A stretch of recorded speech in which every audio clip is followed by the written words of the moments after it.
persons anticipated on the agenda are present and can hear me. School committee members, when I call your name, please respond in the affirmative. Elizabeth Alboda, Yes. Mary Branley, Yes. Natasha Rivera, Yes. and Mara Hogan. Yes. I don't think our student reps are here yet. Staff, when I call your name, please respond in the affirmative. Colleen Andrade, Here. Jeff Ferrante, Yes. Charles Gabron. Oh, he's muted.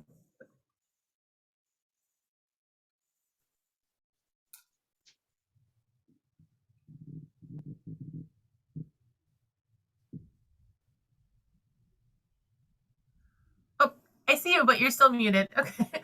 Brian Haas. Yes. Yes. Okay. Hi, Charles. Yes. And Wayne White. Yes. I too am here. Hi, Wayne.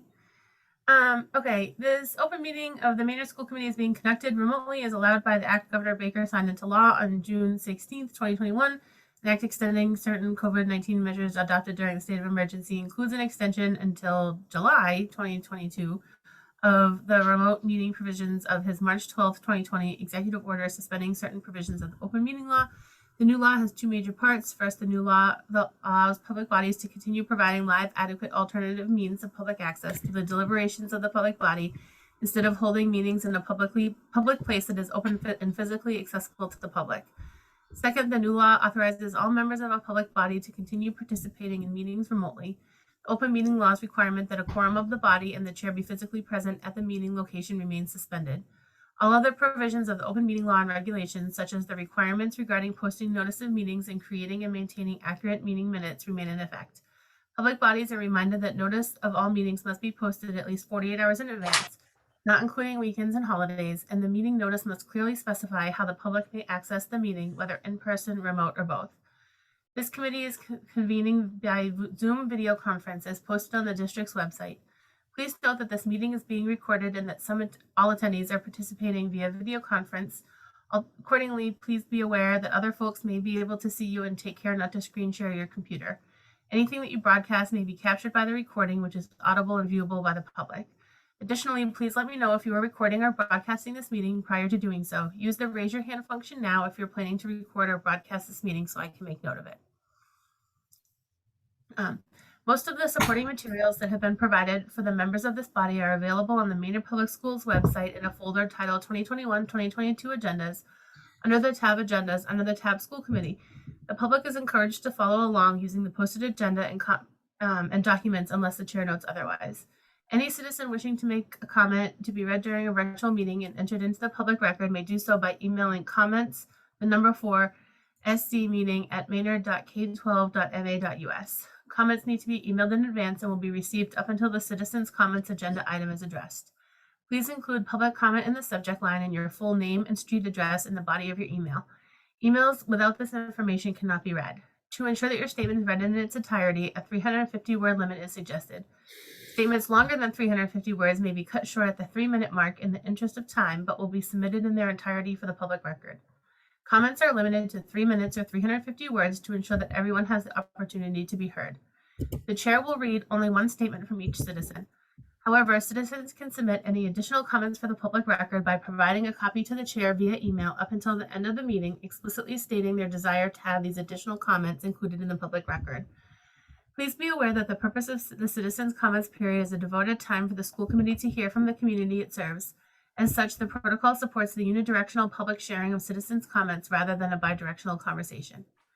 Before we go to the first item on the agenda, permit me to cover some ground rules for the effective and clear conduct of our business and to ensure accurate meeting minutes. I will introduce each speaker on the agenda. After the speaker concludes their remarks, I will ask each member in turn if they have a single comment, question, or motion that they would like to make. I will go through the members for additional comments or questions if time allows. Please hold off on speaking until your name is called and remember to speak clearly and in a way that helps to generate accurate minutes. Please do not interrupt anyone who is speaking and cease speaking if the chair requests you to do so. Finally, each vote taken in this meeting will be conducted by a roll call vote. So roll call to come to order. Mara Hogan? Yes. Mary Branley? Yes. Natasha Rivera? Yes. Elizabeth Alboda? Yes. And I'm a yes. Okay.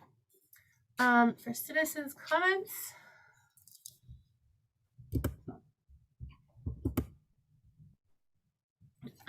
We have one. My name is Sheena McNamara, 77 Waltham Street. According to the contract for the Be the Love program dated October 21st, 2021, payments from the $35,100 contract were to be paid in monthly increments over 10 months. Being that the contract is dated end of October and end of March, it was not even 5 months of service. I'll round up to 5 months just to make the math simple. 5 months multiplied by 3,500 per month equals 17,500. Again, this number is rounded up. Not only were many of the things in this contract not accomplished, she had been paid $24,570. That's a $7,070 overpayment according to the contract. It is the law for any overpayments to be paid back to the school. Those ESSER funds were illegally spent to begin with, and in my opinion, should be paid back in full. But at the very least, the $7,070 overpayment for work not completed should be paid back immediately. In regards to the remaining ESSER funds that were illegally spent, I'm still looking into the next step in righting this wrong. I believe the first step is doing this is the school putting the overpayment per the contract agreement back into the ESSER funds the school receives so that they may be spent appropriately. Feel free to consult your legal team. It is the law that this overpayment be returned in full. Again, I rounded up the number. It's a bit higher. You may also want to ask them about the legal ramifications for spending federal dollars illegally, not following proper channels. Thank you for your time. Okay. Is there any urgent business? No urgent business, Madam Chair. So student representatives report. I'm not seeing them. No, they don't seem to be here. Okay. So approval of the FY23 school operating budget allocation. Brian? Yeah, excellent. So nothing's actually changed from 2 weeks ago, to be quite frank, in terms of the budget, and the presentation stands as presented. I would ask that you vote to approve the budget as presented, and we'll see what happens at town meeting. That's where it gets really exciting. Yeah. Okay. Are there any last minute questions? I know we've seen this a lot over the last 6 months. Does anyone have any questions? Okay. Does somebody want to make a motion? Sure, I'll make a motion that we, actually, just let me get the dollar amount. I just closed. Maybe somebody else might want to make a motion. My sheet just closed.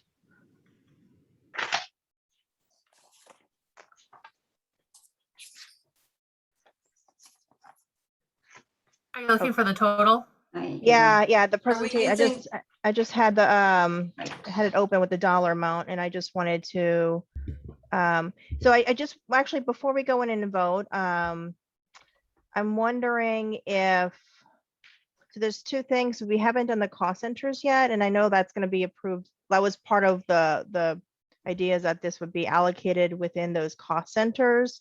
So would it make sense that, and I know, Wayne, you built the budget with those cost centers in mind already, correct? So should we be voting that we approve it?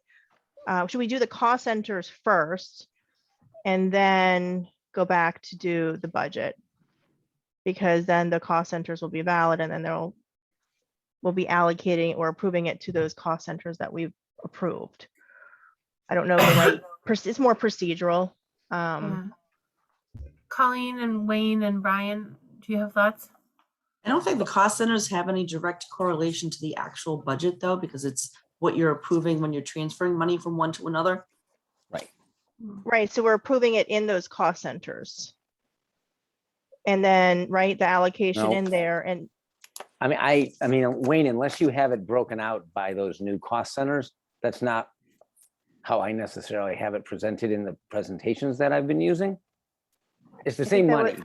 right, I think it was It's at on the that bottom of the slide. page. Yeah, it's on one of Yeah. the slides. It is. Okay. That's Fine. where I was looking at. So I think Wayne you had done the slide. I can show I think it's the slide budget broken out by that. 14, I Colleen, think it can is. I share my screen, Colleen? Yeah, you can. Okay. I think it's slide like Okay. 13 or 12 or 13. That's what I was wondering if Um, we should approve it like through those cost centers, that total amount with 1,000, 2,000, Hold on. but we hadn't approved those cost centers yet. So that was Okay. what I was. Can you guys see my screen? Yep. Yep. So this column is Brian's proposed budget. This is the dollar amount, the 21,666,408. And here it is broken out. But I think what you were voting on tonight was just this bottom line dollar amount. Right. That's what you were voting on, the 21,666,408, not how it was broken out. Well, I feel like we'd have to be voting on how it's broken out because the total dollar amount, like I don't understand how we would vote on the total dollar amount because that's for a town meeting to vote for, right? Like, aren't we voting on how we would spend this amount of money if town meeting gives us this much? But I think Brian had that in his presentation and it wasn't quite like this, is my point. It wasn't broken out like this.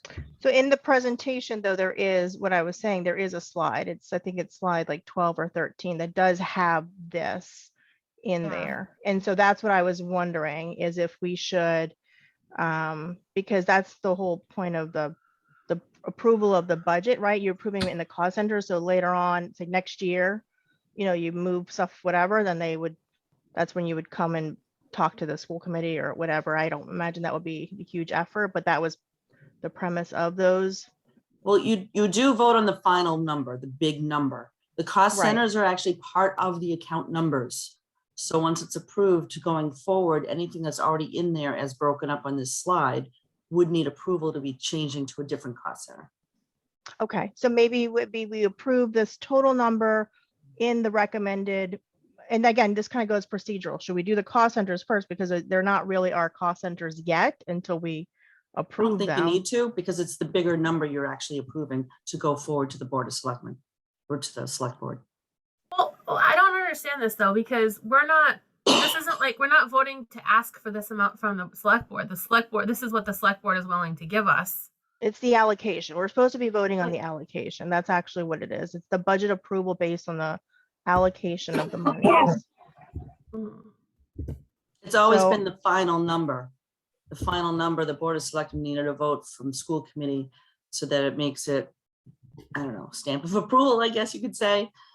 But I mean, if we're voting on, if the point of the vote is the final number that we think is, like, what are we voting on to say that we think that's a sufficient amount? Because if that's the case, I would say no. I would vote to.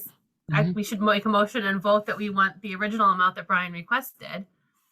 That is a possibility, actually, that was outlined in the financial procedures for Maynard, but that's a larger conversation. I don't think will be decided now, but in the future, the school committee could present their own budget with their own numbers if we wanted to go that route in the future. But that isn't a position that has been taken at this point. I would say, my thought would be that we would be voting on the 21,666,408 allocated to the DOE functions as representative of the cost centers that we will be approving in shortly later on. Say that. Does that sound Fine. Fine. Yeah, I'm good with that. Yep. Yeah. okay? All right. So I will make a motion that we, is this, that's the same numbers on the slide? Is that, Yep. No, it's 21. not, right? But that's Yeah. that's my confusion because it's not, right? According to what we're looking at tonight, you have different cost centers. No, that's for this year. That's this year, the cost centers, that spell out 1,000 to 9,000, that's this year. But next year's is the 21,666,408. Right. No, but I'm saying that if we're looking at the cost center's final recommendation, it has 1,000, 2,000, 3, 4, 5, 6. It has all of the. Yeah. right, we're not allocating, so that was part of what I had emailed. okay. There are cost centers that will be approved, part of the part of our cost center, Mhm. but just Wayne and not Brian are allocated. not recommending anything allocate. Some of those are Okay, like I got it. community Okay. service and debt, Yeah. you know, Okay, got it. yeah. So we can do a motion now for the allocation into these prospective cost centers that we'll approve later. Sure. Based off of basically the third column on the slide on slide 12 or whatever the slide is. I think it's 12. Yeah. If it will so help, basically, I can go over the cost centers. I'm prepared. I don't want to steal or jump in front of Brian, but if that's will help, you know, I can do that.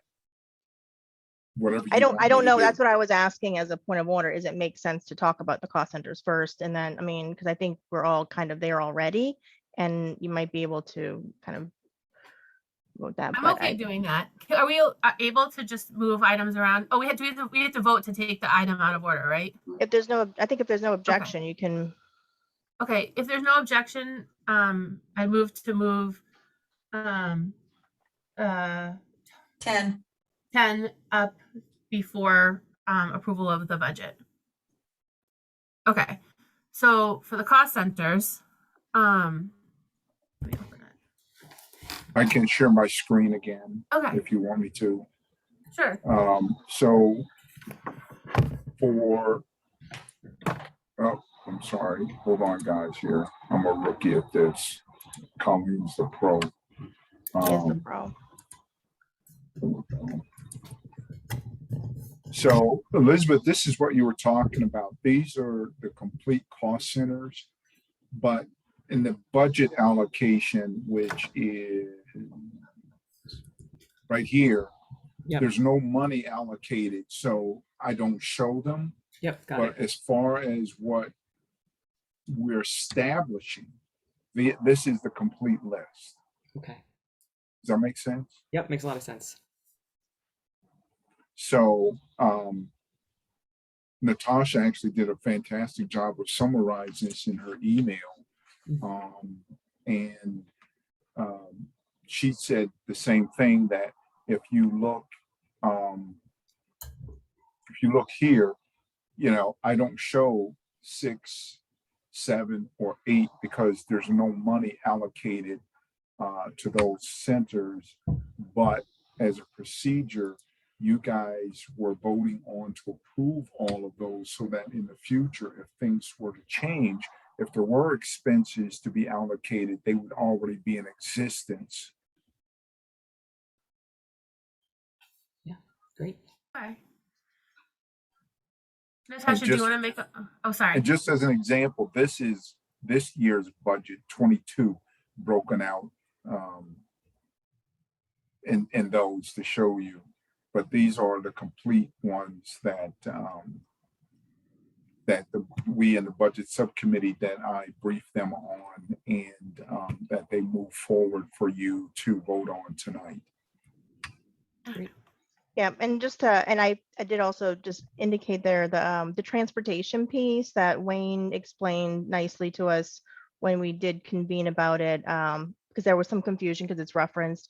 He did expand on like the 9,000. It's mostly for charter school. The 3,000 has more like industry gen ed and sped, and there was the other one. Is it 6,000? Yeah, 6,000 would be to non-public. So he did expand the descriptions there. That might help a little bit. So there was in the DOE, again, it all conforms, which I think does nicely, and it probably sounds a lot easier because it aligns with the DOE codes, so that we as a school committee would be able to look at the DOE codes if, you know, we get a report and we can see exactly what those are. So I really appreciate that thoughtfulness behind helping us kind of, I think of the community, if people have questions as well, it really helps. So I can make a motion if, I don't know if anyone else had any questions. And again, to, you know, the DOE codes are established by DESE. So any district in the Commonwealth, the 1000s is administration, the 2000s, et cetera, et cetera, et cetera. So it's standardized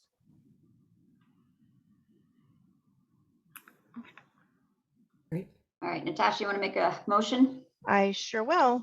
So I will make a motion that we approve the recommended cost centers for the group, the numbers 1,000 for administration, 2,000 instructional, 3,000 other school services, 4,000 plant operations and maintenance, 5,000 benefits and fixed charges, 6,000 for community services, 7,000 ACQ improve, replace, or fix assets, 8,000 debt retirement services, and 9,000 programs with other districts to align with the DOE accounts effective for the FY23 budget. I'll second. Okay, discussion?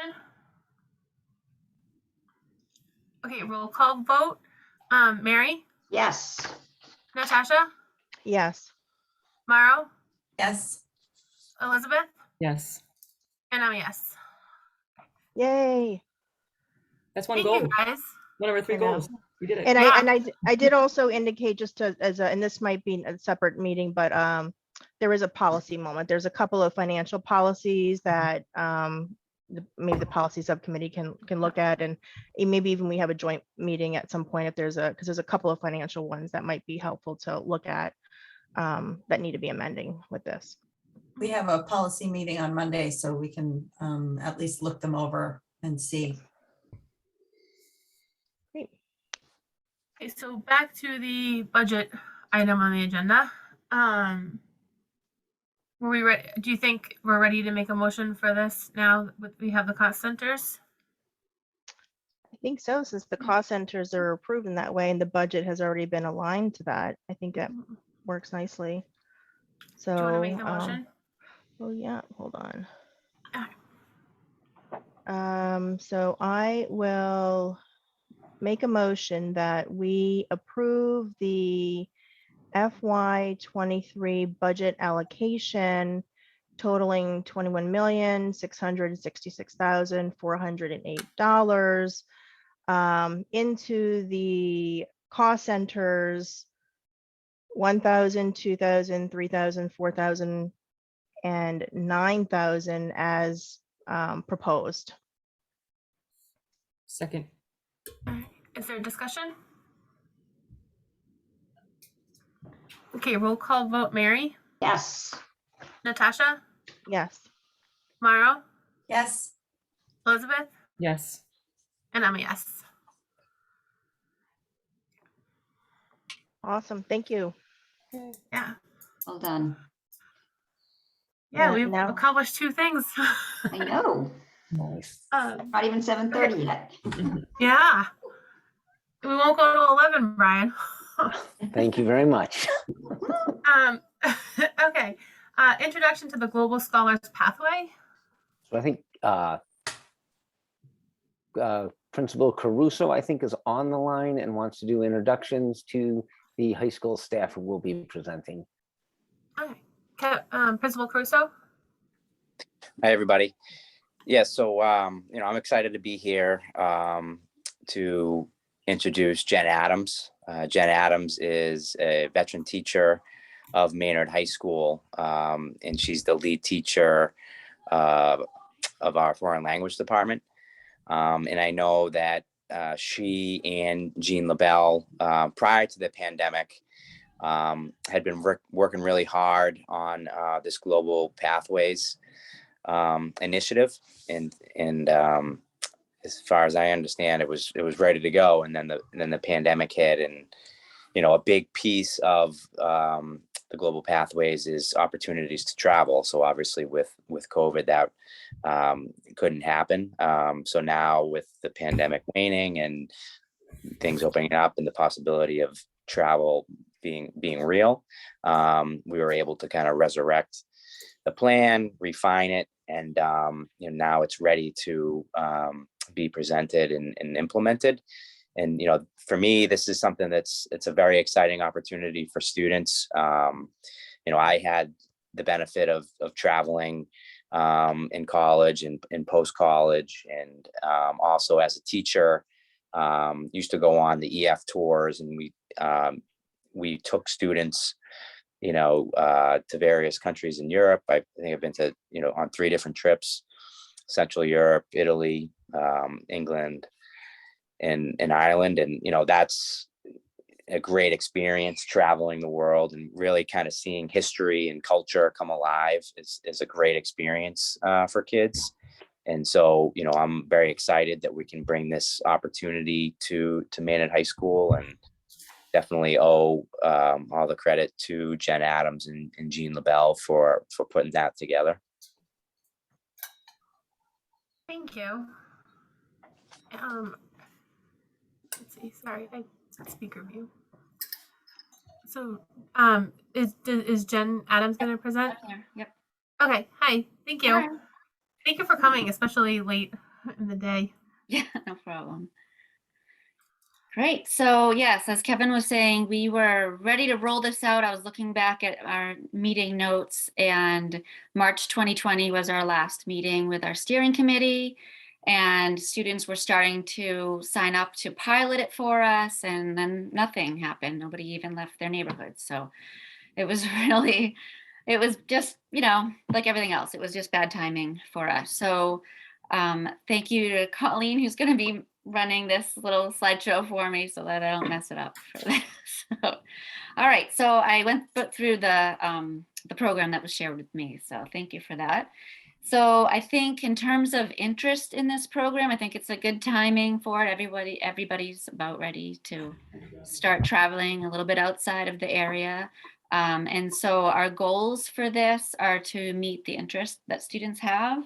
I think also certainly we're looking to help students make connections with the wider world.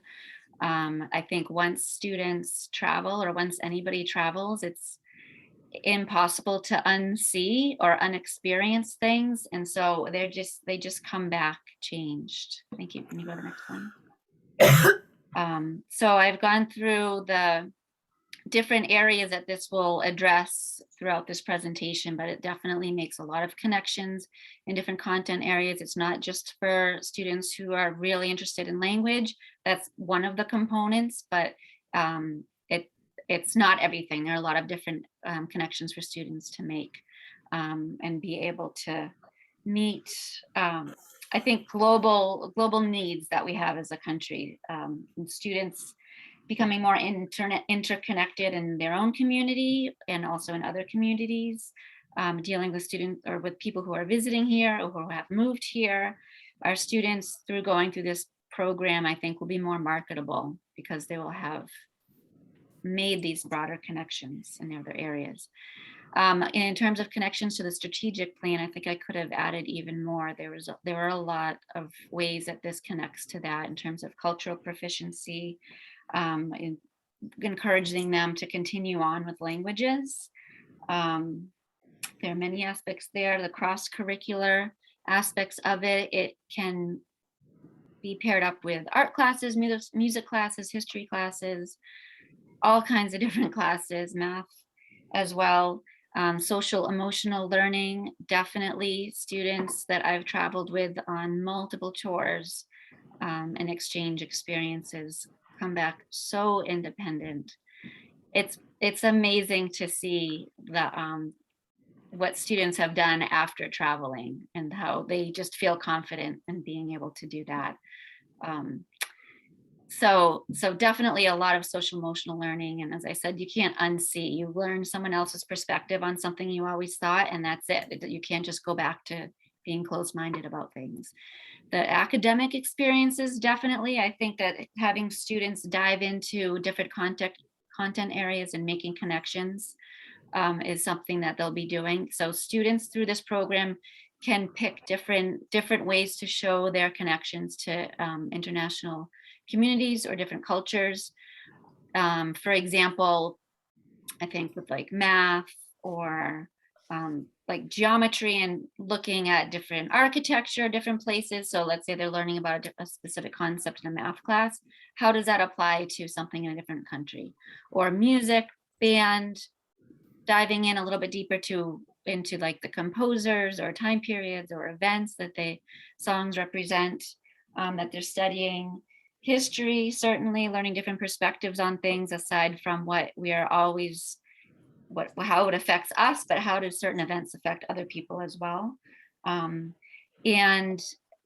in terms of how they present their learning, they can present it in different ways. It's not just you're going to write 6 extra papers to show how you've made connections, but maybe they have opportunities for different kinds of projects. So I'll get into that a little bit more. And then just understanding students' place in the world, and learning about different viewpoints and becoming more global citizens. This program will challenge ignorance and intolerance, I think, definitely.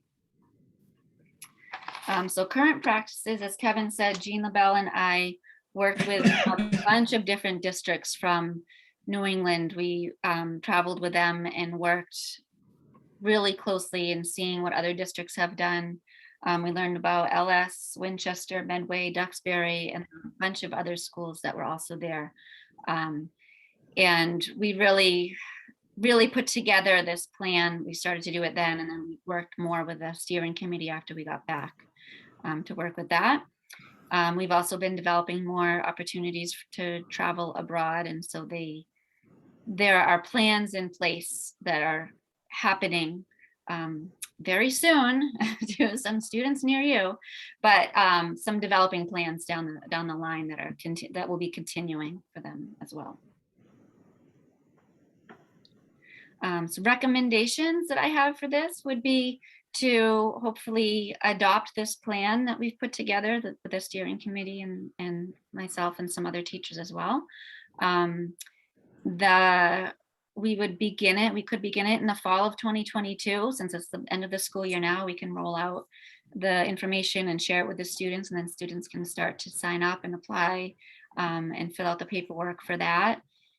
Seniors and even other students as well would have some modified requirements depending on, what's available in terms of like any travel experience in their high school career would apply. So it doesn't have to be just starting in September. And if in 2023 and they have only the year to decide to do an international trip or host an exchange student or something like that. So for rolling it out, it would be accepting all kinds of different past experiences in high school. One really important concept of this is inclusivity and how we're going to make this accessible to as many students as possible. I think that students will be able to show their learning in many different ways of their choosing. So like I mentioned, how it would relate to art. If they wanted to write a paper about something, they could. If they wanted to create something, they could. If they wanted to do something interpersonal as a project, they could do that. So it doesn't have to just be that they're filling out like a checklist or writing assignments for it. It could be that they do a performance of some kind, or that they set up a community event for it. So they can show their learning in more than one way. Multilingual learners definitely can take advantage of this program as well. I think that this program would work for students who they're learning a different culture. And so that counts, I think, and that would be part of the program as well. All the students have to show their learning using the rubrics that we will and have developed. So they can do it regardless of what community they come from. And financially as well. I have a recommendation. I think I have it on the side about the financial help, because it can be, I don't want that to be a reason that only certain families can take part in this.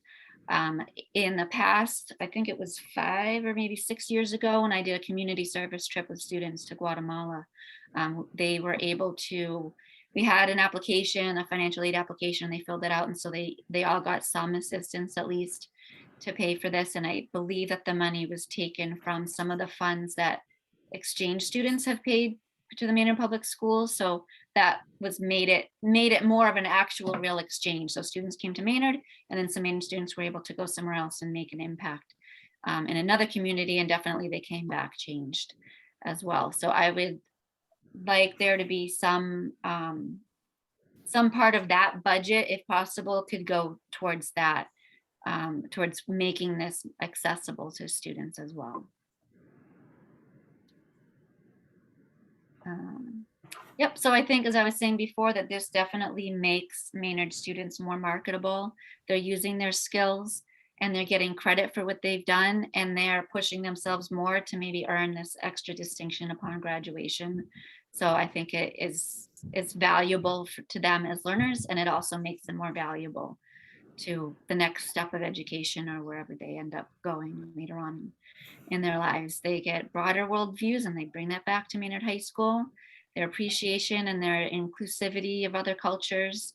I think that another part of the accessibility is that if students are really unable to travel or really not ready to travel on their own or with a school group, that's not necessarily going to be a requirement. There are other options. It can be with a family, or it can be that they host students in their homes for a short period of time even, or they do a project within even Massachusetts with a different culture and different community that's within Massachusetts. I had a student years ago as part of her AP summer work. They had to speak Spanish with, and they had a journal about that. And she reached out to a neighbor who she knew was from Puerto Rico, and she met with her weekly and learned how to knit and practice Spanish that way. So it could even be within the community. I know of another student who did something similar and learned how to cook Thai food from a neighbor in another town, a couple towns over, and did that as a weekly thing. So she learned a little bit more about the culture and learned how to cook. And I was able to benefit from that by getting a nice fresh Thai meal made for me in that way. So there are multiple ways to do this. I just had a student today, actually a Maynard High School senior, meet with me to talk about a part of something that could tie into this, I think, really easily. She, as part of her senior project, is developing a pen pal program. So that is something that we've talked a lot about. So she's developing that, and that would fit into this as an option for students as well. So in addition to the travel and to showing their academic connections, doing some extracurricular connections in terms of being in clubs or going to speakers and being a pen pal, and she's going to be developing I think a really good project related to that for her part of her senior project as well. So I think this is almost the end of this. This is the possible policy implications that I was asked to put in this. I hope that this will be approved, at least the beginning of it will be approved. We have a draft plan that I've shared as well through Colleen, and then students will earn certificates upon graduation. They could have a letter in with their official transcript, and for awards like this, they usually get an extra cord upon the graduation, like an honor cord as well. So 5-year travel plan that we have ahead of us. We had developed this a few years ago, and so things have been updated and changed, and we've done a little bit of it, but we do have a Panama trip this June. So we have 8 Maynard High School students going to Panama. And this is, again, this program hasn't been approved yet, so this would apply for any of those students, definitely. We are going ahead with the plans for the exchange with our Spanish sister school in Tomares, Spain. And so they will be coming here in the fall, in October, and we'll be going there in February of 2023 is the plan. And then I've been working as well with Mr. Sinopoli to start a new exchange that a school from Germany has gotten in touch with us, and we've been working together to plan that. So that's even, that's coming up for next school year as well. It might likely be some different students. It would be in June, so the very end of the school year and into the summer that we would go, and then we would welcome them to come in October of the following school year. So then again, we have Spain again in 2024, and we do have a couple of other schools from other countries who have reached out to us, who are also interested in doing exchanges with us. And I know at least 1 or 2 other teachers who are starting to look into other tours as well. So I'm not promising my colleagues to work extra for this, but I'll just say that there are other plans in the work. So I'm not promising anyone else to do anything. And I think that's it. Thank you. That sounds really exciting. I'm sure the students will love it too. But just a great experience for all the kids. And what for as far as the approval goes, is that from us or is that from Brian, or what do you need for the approval?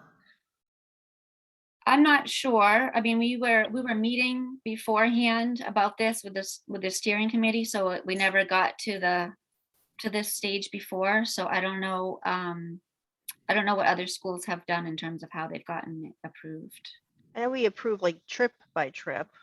Yeah. So that Panama trip, I imagine we would be hearing maybe a little bit more about that soon to approve that. Maybe is it one-off? Oh, I see That's Brian. after school gets out. So we it's a separate experience. We just happen to be teachers that are doing it, but it's not School like sponsored. it's not a school official trip. Okay. Was that what you were going to say, Brian, or do you? Yeah, I was going to say, so we have been in communication. So the school is excited about the prospect of the Global Scholars Program. We approve it, but we wanted to share the information with you because we're very excited about it. To then, so you're informed, and then move forward to share it out with the community and obviously students and families next. And if there are student-sponsored trips that are international or even out of the state, we would ask for permission from the school committee. Because it's a school-sponsored trip. Okay. Yeah, I just want to make sure there weren't going to be things that you'd be waiting on us for.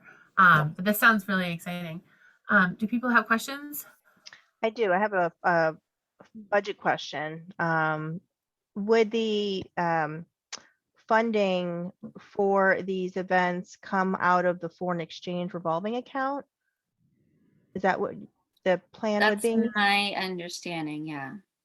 Okay, all right. Because I So- know that there's some balance there that hasn't been able to be expensed because of COVID. Yeah, I think in the past, whenever I've done trips with students, we'll do fundraising to help defray the costs. But I think to make this a real like inclusive experience, an opportunity for students, I think that there should be at least some funding to be there definitely to help students be able to attain this and not make it inequitable. Mary? Yeah, and on that, that same topic, Brian, are we expecting to start having exchange students come back for semesters and years like we were before COVID? Because Yep. that is where that revolving account was developed. Yeah, we have some this year. I expect that to continue now that the pandemic has Right. sort of receded, if you will. And Kevin can talk to that as well. Yeah. Kevin? Yeah, so we had a total of I think 7 exchange students this year. Some stayed the whole year, some were first semester, some were second semester, and we've already received applications and received money for next year, some full year, some first semester. So I imagine that we'll get some additional for second semester. So things are back up and running, and the vendors that we work with are really pushing our district because we have a lot to offer. And so I think to be honest, I think the only limitation on what we can handle is Maynard's such a small community that there aren't a lot of host families. We actually had to turn away 2 students that wanted to come this year because we couldn't find them host families. And Wayne, we keep that money in a separate revolving account, right? If I remember from past. We do. Okay, excellent. And so Jen, just a couple of questions because I couldn't be more excited about this whole program. But and again, it speaks to what you were talking about as far as inclusivity. And my questions are related to that. When did the students first start learning about this? Is it in the 8th grade when they start planning for their 9th grade courses? And some of these things are 4 years in the making at the high school, or yeah. So yeah, I think once we're ready, I think we would have to start to talk to the 8th graders about this so that they know about this opportunity and can plan to have like four-year language requirement. Right, yeah, and it looked like some of the other classes too, it Mhm. could go into that 4-year plan. So Right, something yeah, like- that like the world history, I think every student takes, but just that has to be part of it. And then other courses can be of their choosing. Okay, So that, there, I think we had said any 6 courses. So it could be band, it could be art, it could be your English class even. And I think that that's partly what makes it more inclusive as well, is that students get choice and so they can pick where their strengths are, excellent. to show their work and to show their learning as well. Yeah, and so their advisor maybe will help them, sort of like the guidance counselor helps the students every year to figure out which classes and that to take. Their advisor will help them each Yeah, year to make sure they're on track. Right. I think the main 4-year that unless I'm forgetting one thing, I think the main 4-year is the foreign language. Right, and then it talks about world history, and then it talks about 4 other different global relationships in another course. Exactly. So that would be, like I was saying, like geometry, and then they build their own, from their geometric information, they build a mini Eiffel Tower or something like that. And so they've shown there, and then they explain what they've learned about the Eiffel Tower and things like that. So that it doesn't need to be like international studies or international literature course. It can be any course. Okay, Throughout great. their high school career. Yeah. So that knowing that they need to have 4 years of a language, that's the main thing that is going, in terms of academics and course choices that they have. And then you talk about I think it's a steering committee, because they have to approve at some point. So how does that work in? Do they? So yeah. So I was saying the last time the steering committee met was March of 2020. So we had met and put the plans together. And at that point, I thought, okay, then the steering committee can help to approve the student plans. So that will have to be reassembled, that whole committee, or a new committee, to be able to start to assess the student work, and also to approve student plans. So they have a form to fill out to say how they plan to meet the requirements. They can change the requirements, they can change how they meet it, but just so that they've shown that they put thought into it. And then the committee would assess the student work or presentations, or however they're going to be showing their learning. Excellent. Yeah, terrific. My only concern is that initially it might sound a little intimidating. So I'm really hoping that there's some serious outreach to those kids that may not, that would really do well, but they may be too shy to take it on. But you're the pro with that. So I'll try. Thank you. Yep. Thank you. Elizabeth? Oh, Colleen, can you unmute Elizabeth?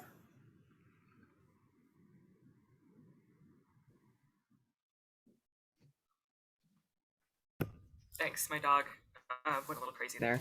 Thank you so much for the presentation, and I just want to say how nice it is that it's so thoughtful and that it has thought about so many different kinds of students and needs and interests. And I am also happy to see that there's so many pathways that I've seen in the sciences, and it's nice to see a humanities sort of oriented pathway that you've introduced to the Maynard schools. I think I really love that. And doing these kinds of activities and educational programs with this goal in mind to build their empathy and to build their connection with other people around the world. I think that's really interesting and important. And I think because my dog lost a little bit, you may have talked about this a little bit, but I'm curious about it. Mary just said it might be overwhelming, but I wonder if what you're thinking is that you're kind of pushing everything in, like, for example, the new requirement that everybody has a certain level of community service, it sounds like will be in there. It sounds like, I don't know if I have it right, but maybe these are their senior projects then, so they don't have to do it. Yeah, that's a good question. So they could be their senior projects. They don't have to be, but they could definitely overlap that, right? Because that also has a community service component as well. So those could overlap if they decide to make their senior project related to something global. Yeah, that's really fantastic. And then I was just wondering if you did not already, if you could just tell us how do they check in, and how do they check in as they go along to make sure that they are, that if they have questions or if they want to, do something creative, how do they know to do that? Yeah, that's a good question. So I anticipate that we'll have, like, each semester will have like a formal assessment period or time where they're going to check in. If you did your project this semester, then this is when you present it. Or if you did an alternative cultural experience, and this is when your report back on that, like that you show your learning and report back on that. I was talking with Chuck about this as well a little bit, and it seems to make sense to have some more informal kind of like club meetings with the students, and that will help them if they're going to do community service project, and they can, work on that together. It'll also bring students together from different areas that might not always hang out. I'm thinking specifically about the multilingual learners. Sometimes they're not as integrated right away with other students, and those. So if they're going to be able to go for this pathway, then right away they can meet with other like-minded students that are learning about different cultures. And so I think it's more of an informal, meeting, like maybe a monthly meeting where they can check in along the way. That's really beautiful. Probably makes sense. Yeah, that's great. Thank you so much for all the information and for doing this and being so thoughtful about all the levels of it. Thank you. Yeah, you're welcome. My only two questions are, I love that you've already planned to be inclusive for financial and language needs. What about special ed? Do you think that this could accommodate some kids that have different special ed needs? Absolutely. I think that is why the fact that the students can pick the projects, the students can pick which classes they're going to be diving in deeper into based on their strengths, and also the way that they show their learning. I think definitely addresses different learning styles. If they want to write papers, they can. If they don't want to write papers, then there are other ways to show their learning and to be reflective on it. So great. I think that helps. And then sorry, I forgot what I was gonna say. I noticed that it will account for kids that are at a late, like when the program starts, kids that are at a later grade, when the program begins, would have modified requirements. Would you keep that later as time goes on? So in the future, if say a kid came in 10th grade or didn't think that this was something they wanted to do in 9th grade, but after seeing their friends do it, wanted to do it in 10th grade, there'd be a way to join at that point? Or is it pretty much a 4-year? I think so if a student started as a sophomore, they could still do it as long as they had started their freshman year with a language. They would still be able to, because of the flexibility. Every student has world history, so that's a given. And then they can pick which classes they want to have apply to it. So I think that there could be, I guess if a student came in like as a junior and wanted to do it and had a difficult time with getting like the service hours or with getting, a full week of international experience, we can do it case by case at that point. But I think starting, as a sophomore is still manageable. Great, this is really exciting. Does anyone else have any questions? Natasha? Mauro, I'm sorry. I actually had one more question, but I'll let Mauro go because I know she. Pretty much everybody else has asked the questions that I was going to ask. So, but I think this is really great. I do like what Mary suggested for kids that might feel like this is very like too big for them. That maybe we could, work with some of those kids that are interested but are really unsure. Because I feel like my son I would want to push him to do this because I think it would be really fantastic, but I think that he might think it's too big. So maybe, we could, I'd love to maybe hear more at some later date about how we can kind of work with those students. And I guess my only last question was, when do you think that your pilot, your full because I see that this is just a draft and a pilot draft that we were looking at. And I'm just wondering when you think you're going to have kind of the final. So I would imagine, so next year I'm hoping to roll out the pilot with students and then start to get students signed on.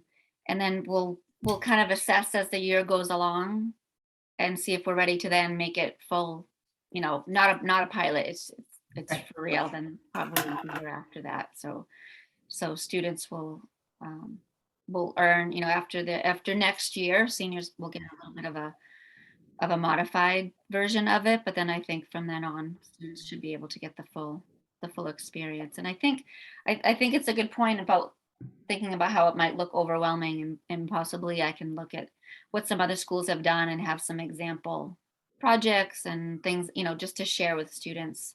The teachers that I've worked with have said, just take anything you want off our website. So I will, and maybe show that to some of the students so they can see it's doable. It's things that you've done that you're just diving in a little bit more deeply and thinking about in a different way. Great, thank you. Mhm. Natasha? Yeah, I just maybe similar on to the same lines. I think about like when kids go to college, you have an vision of what I'm going to do.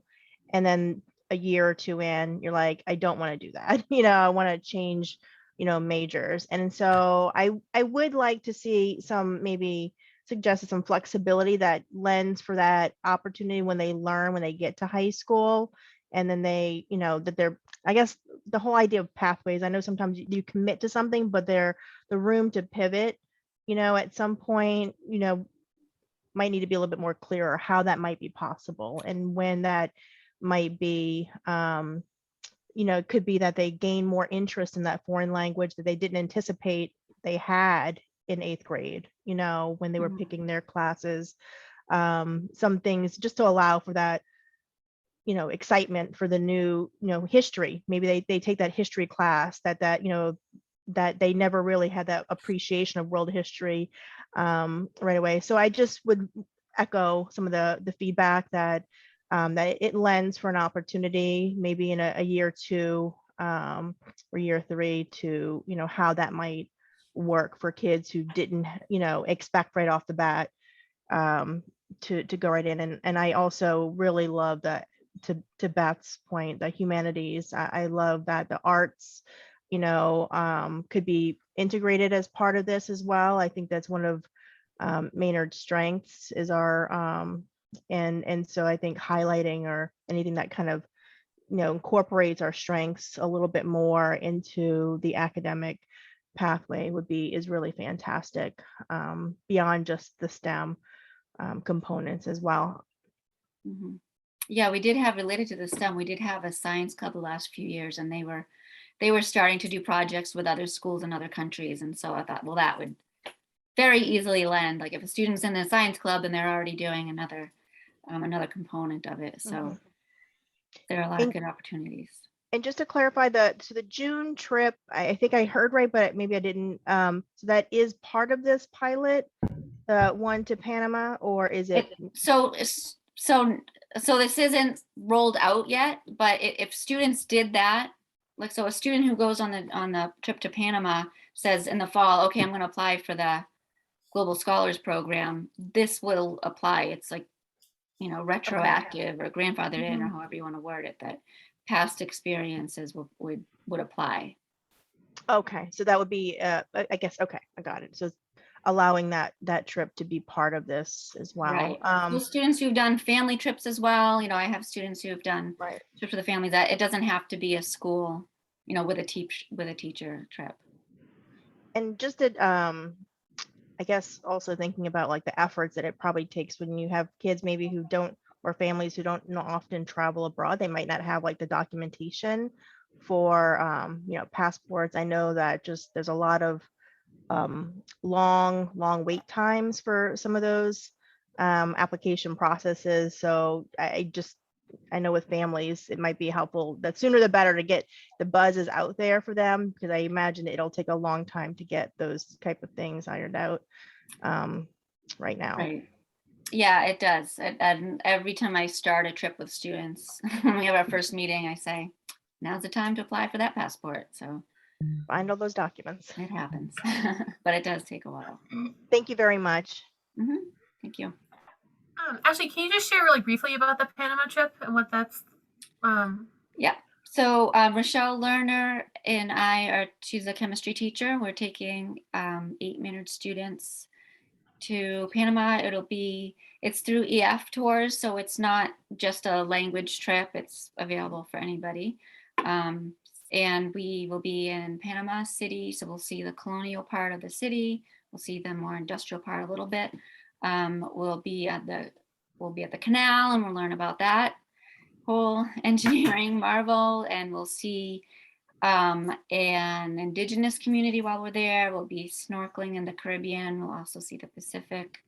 And there's maybe one other stop I can't think of right now. So yeah, so we'll leave, we don't have the exact date yet, but about the 24th of June. Was that put out to all the high school students as an option? Yeah. Okay. That sounds exciting. And we don't have to approve that? It's not a school sponsored trip. It doesn't get so funding school, from okay. school or anything. Okay, so it's all coordinated outside. Well, I might have more questions on that part later, but. Okay. Yep. When I had started trips years ago, I said, I'll go to school committee. And they said, nope, you don't have to. So I said, all right. But I don't mind ever, coming on any time I'm doing trips, but. Yeah. No, thank you. This is so exciting. And it seems like it could be a really big draw for kids to want to stay in district and go to the high school to pursue some of these options. Mm-hmm. Thank you for putting all the effort into creating it and working it out. Sure. Thanks, Jen. I did have actually one more follow-up question. Would we be able to I know with a lot of these pilots, getting once the pilots, year end, when would we be able to get another opportunity to see how the rollout of the pilot, the assessment, what do we learn, where might we be pivoting?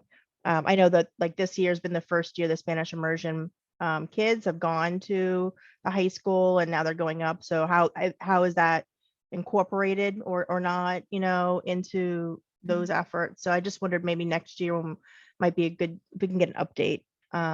Once like next spring. Yeah, when things kind of form, get a little bit more congealed and some of the kinks have been worked out. You guys have been able to get a little bit more data. Yeah, I think that makes sense. Thank you. Thank you. Okay, Brian, the MTSS presentation. Sorry. Yes, so we have several administrators here. I think we have Karen Lindquist, the assistant principal at Green Meadow, Rob Rulo, the principal at Green Meadow, Mike Barth, principal at Fowler, to do some introductions, which I'm really excited about because I've seen this program in action and talked to the teachers, and it's really exciting what they were able to do, which we never would have been able to do without ESSER funding. So let me turn it over to our administrators who can introduce our teachers. All right.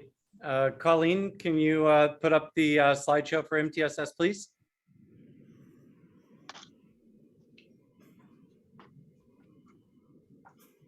Thank you so much. All right. So good evening, Maynard School Committee and our beloved Maynard community.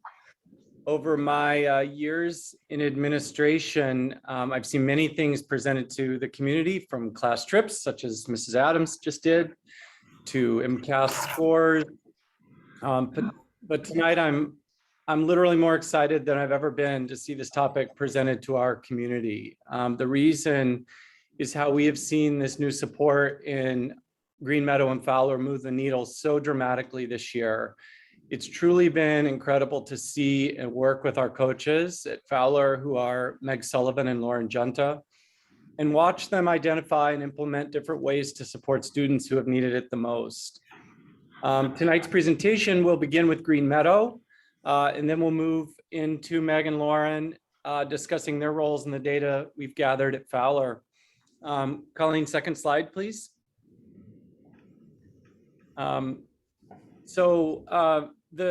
second slide shows that the work of our MTSS teams is most closely associated to a superior academic experience in the Maynard schools. And I'll go ahead and begin with turning it over to Green Meadow. So Karen and Rob, the floor is yours. Thank you.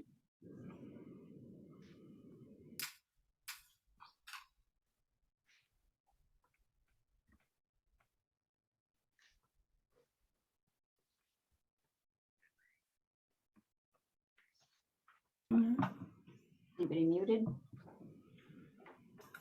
Yeah. Hi, everyone. I'm wondering if Rob is having some technical difficulties because this is his slide. But Hello, they just unmuted me. Thank you very much. Thank you very much for everybody. We appreciate everybody coming tonight. And to reiterate what Michael just said is, we know that we're in a pandemic the last 2 years.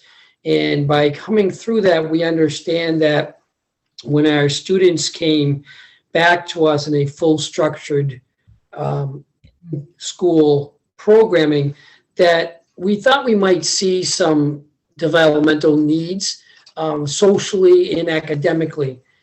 I don't think that we were very as well aware as what we would learn. And having this MTSS group of people in my 30 years, this is well needed, well organized, and them along with the teachers and of course the students' hard work, we are finding that we are on the right trajectory towards improvement, especially in the areas of reading. So our elementary school MTSS began the year with having some student goals. And part of what they started is that the first grade students, they would look at them and say, we are going to really start looking at our first grade, and they're going to increase their DRA reading level between the benchmarks. From there, the MTSS staff said, well, we need an action plan, and in order to do this and look for this improvement, we are going to work directly with the classroom teachers in order to plan and implement that instruction. We are going to use our online programming to make sure that we are targeting the skills that they need, and we are going to identify those students that may be considered at risk through assessments and having that conversation with the rest of our teachers. Next slide, please.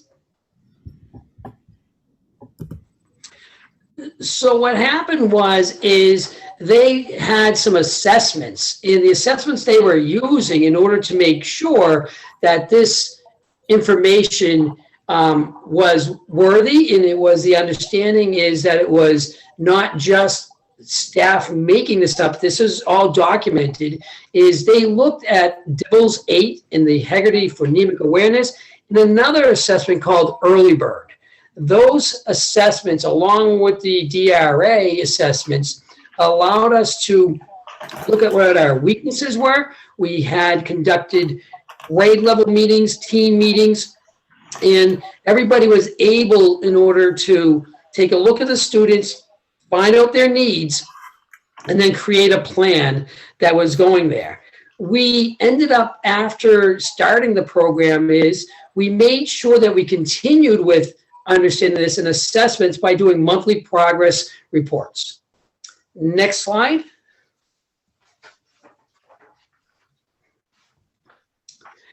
Karen is going to talk about where we're starting with our assessments and what it's been showing us. good evening, everyone. It's nice to see you all again. So the slide that we have showing you here is data from our grade 1 students. First, I want to state that these graphs do not represent where students are currently performing. The blue bars represent data from early October and the red bars represent data from February. Our next assessment window starts on May 23rd. What I do want to share with you is the trajectory for growth for students as a result of our MTSS model implemented this year. So this slide, our first grade students, our youngest learners, have had the most significant impact from COVID from the past 2 years of educational disruption. Many attended last year and some did not attend kindergarten at all. Fair to say this year has had its own level of disruption. Both students and staff have been impacted by absences due to COVID. Our first graders continue to make steady progress as a result of our ability to provide support through our MTSS model. Typically, we'd like to see first graders entering grade 1 at a level 3 or level 4 based on the DRA2 assessment tool, which is just one of many tools. First graders work through many levels of text complexity on this one particular assessment measure. We anticipate that they'll finish a school year around level 16 or 18 as the end of year goal for this particular assessment tool. While we know that not all students will reach this benchmark they've built before the end of the year, we are confident that our MTSS model that they have built will continue to build foundational skills to reach their full potential over the next 2 years at Green Meadow. Again, the impact of the past 2 years was significant on this particular group of students. Colleen, could you forward to the next slide, please? So this graph represents our grade 2 students. Again, just looking at the DRA2, which is one of our assessment tools. Many of these students were remote last year as well, during a very crucial year of literacy instruction. We continue to model this group closely to ensure that they've developed the necessary foundational skills to be successful readers. On this one assessment tool, we would typically expect to see most students entering grade 2 at a level 16 or 18. As you can see by the blue bars, our fall, early October data, many of our grade 2 students started below the anticipated benchmarks on this assessment. With our current MTSS model, students have been making steady growth towards the end of year benchmark of a 24 or 28 on this assessment tool. So when you look at those red bars, you can see that students are continuing to move towards their end of year benchmark goal. Again, this is always a moving target, and those red bars are representative just of their February data sweep. Colleen, would you move? Thank you. All right, so this shows our grade 3 data, again, from fall and winter. So our grade 3 students were not only impacted by the last 2 years, but prior to March 2020, this group was also impacted by the asbestos and mold project at Green Meadow, which was done during their kindergarten school year. So again, we've monitored this group closely. We were very happy to see that many of our grade 3 students did start the year at anticipated benchmarks of a 24 or 28. They continue to work through more complex text, applying the foundational skills taught through our phonics program and making steady progress towards the end of year benchmark of a 38 on this particular assessment tool. If you look at the data from February, we can see that students were well on their way. And again, we're anticipating to see further growth from them in our May data sweep. Colleen, would you mind forwarding? Thank you. So our MTSS team this year, we have 6 members of our team. 3 of them are part of our Title I program. So Terry Morrison, Lisa Boardman, and Ellen Lewis. And 3 were veteran teachers at Green Meadow who moved into this role: Candace Adamson, Charlotte Jones, and Jen Fioretti. So when we started this work back in at the end of August, beginning of September, this group of 6 spent a long time really doing some norming around data collection, mapping out a plan, the action plan that Rob shared earlier, particularly for focusing on first grade. But once we looked at the data from that first sweep in October, we realized that we were going to be zeroing in on grades 1 through 3 in particular, because all of them had been impacted so greatly by the last couple of years.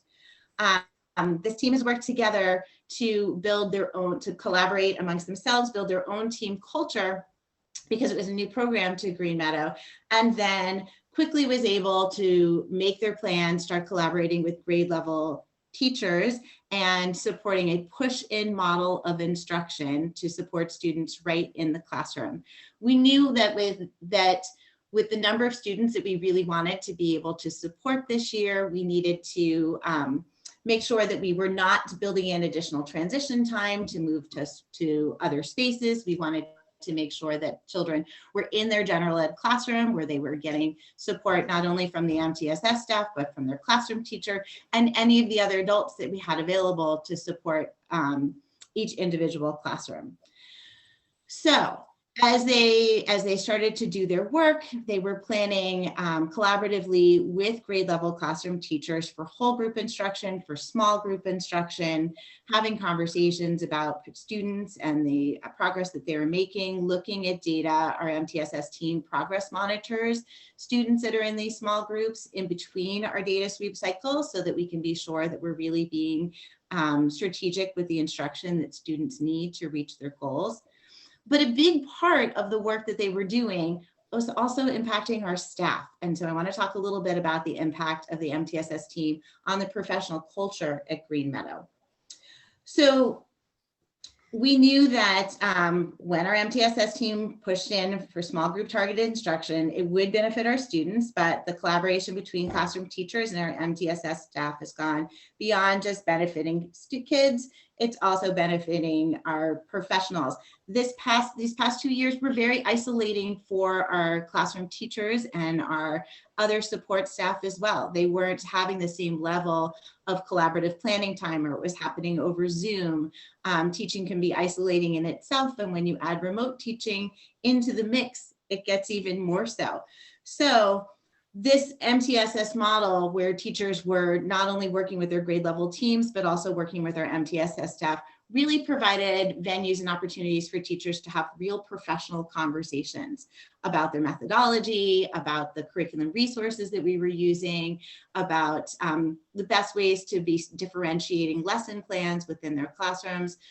Our team did a brief survey with our staff, and this was some of the feedback. The opportunity to debrief a lesson with an MTSS team member. 40% of our staff found that that was a really valuable component to the work that they did with the MTSS staff.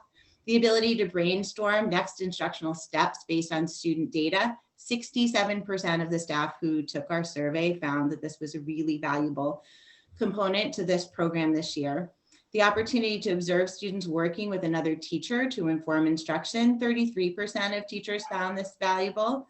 And the ability to look through additional resources for instruction with an MTSS team member. 60% of our staff found that this was a really valuable component to our programming. So again, not just benefiting our students, but also benefiting our professional culture.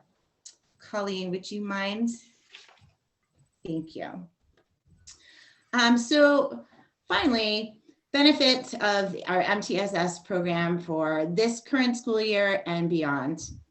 Some of our highlights that the MTSS staff members and our Green Meadow teachers have noted were mentoring of new teachers in grades kindergarten through 3rd grade. We have 4 new teachers in their 1st or 2nd year of teaching at Green Meadow. And so our MTSS teachers have not only done the small group instruction planning that they've been doing with every classroom teacher, but they've been able to really unpack curriculum resources, model lessons in our Foundations program and our Hegarty program, model guided reading instruction and other small group targeted instruction for our new teachers, help them set up classroom libraries, help them match books to readers. So they've been invaluable in supporting our new teachers. They've also collaborated and supported teachers with planning and instruction in grades kindergarten through 3. They've managed assessment windows and organized data collection, facilitated data meetings with staff to inform instruction, supported 2 literacy curriculum pilots this year by helping teachers unpack each of those resources and dig into the curriculum, and building relationships with students and supporting their social emotional development. You know, I think when we really dug into this work, we were thinking so much about instruction and curriculum and helping kids sort of close that academic gap. But really, one of the benefits that was probably even more impactful was just the extra adults for kids to build relationships with after years of being either remote or in a hybrid model and not being able to be with such a caring group of adults and really feeling part of a larger Green Meadow community.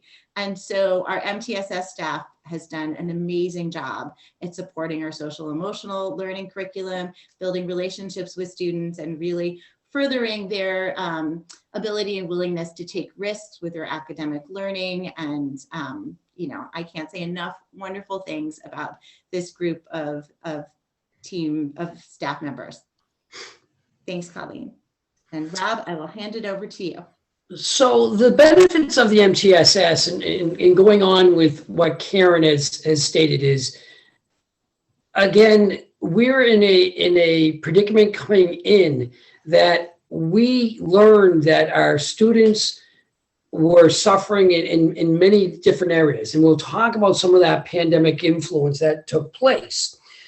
But this in 1 year so far, what they've done has turned around and moved us back into a direction that if we did not have this group of people, this dedication, and we did not have the dedication of the entire staff in the hard work of the kids going forth, if we didn't have that type of vision, I'm afraid of where we could be.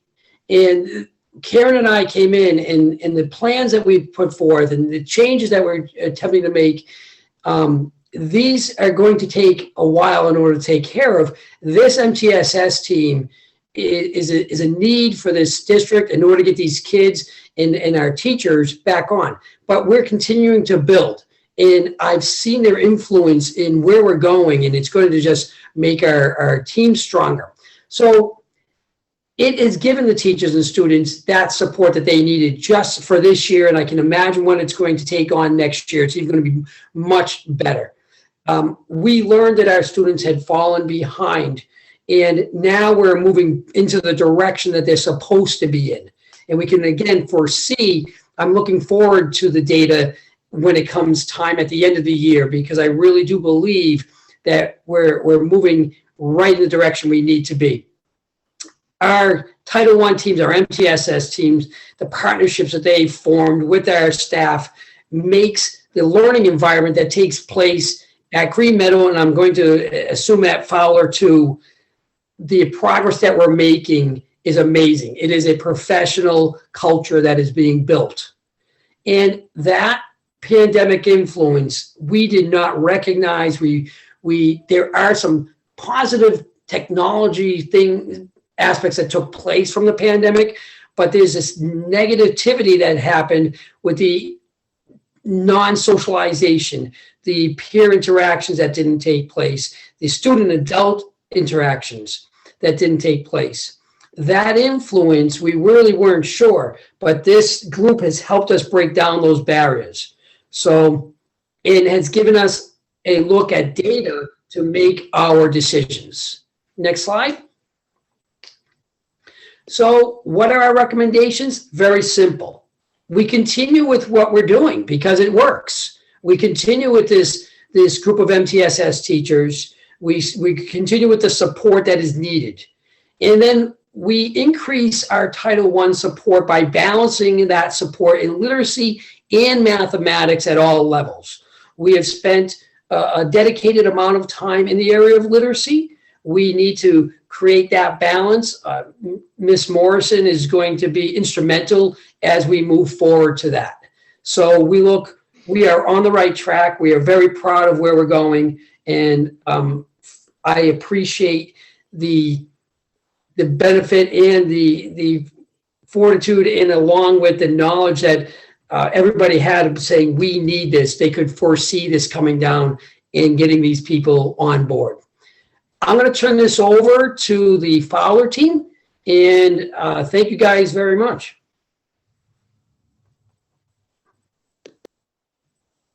Hi, good evening. I'm Lauren Genta. I'm one of the MTSS teachers at Fowler. And I'm Meg Sullivan. I'm the other MTSS teacher at Fowler.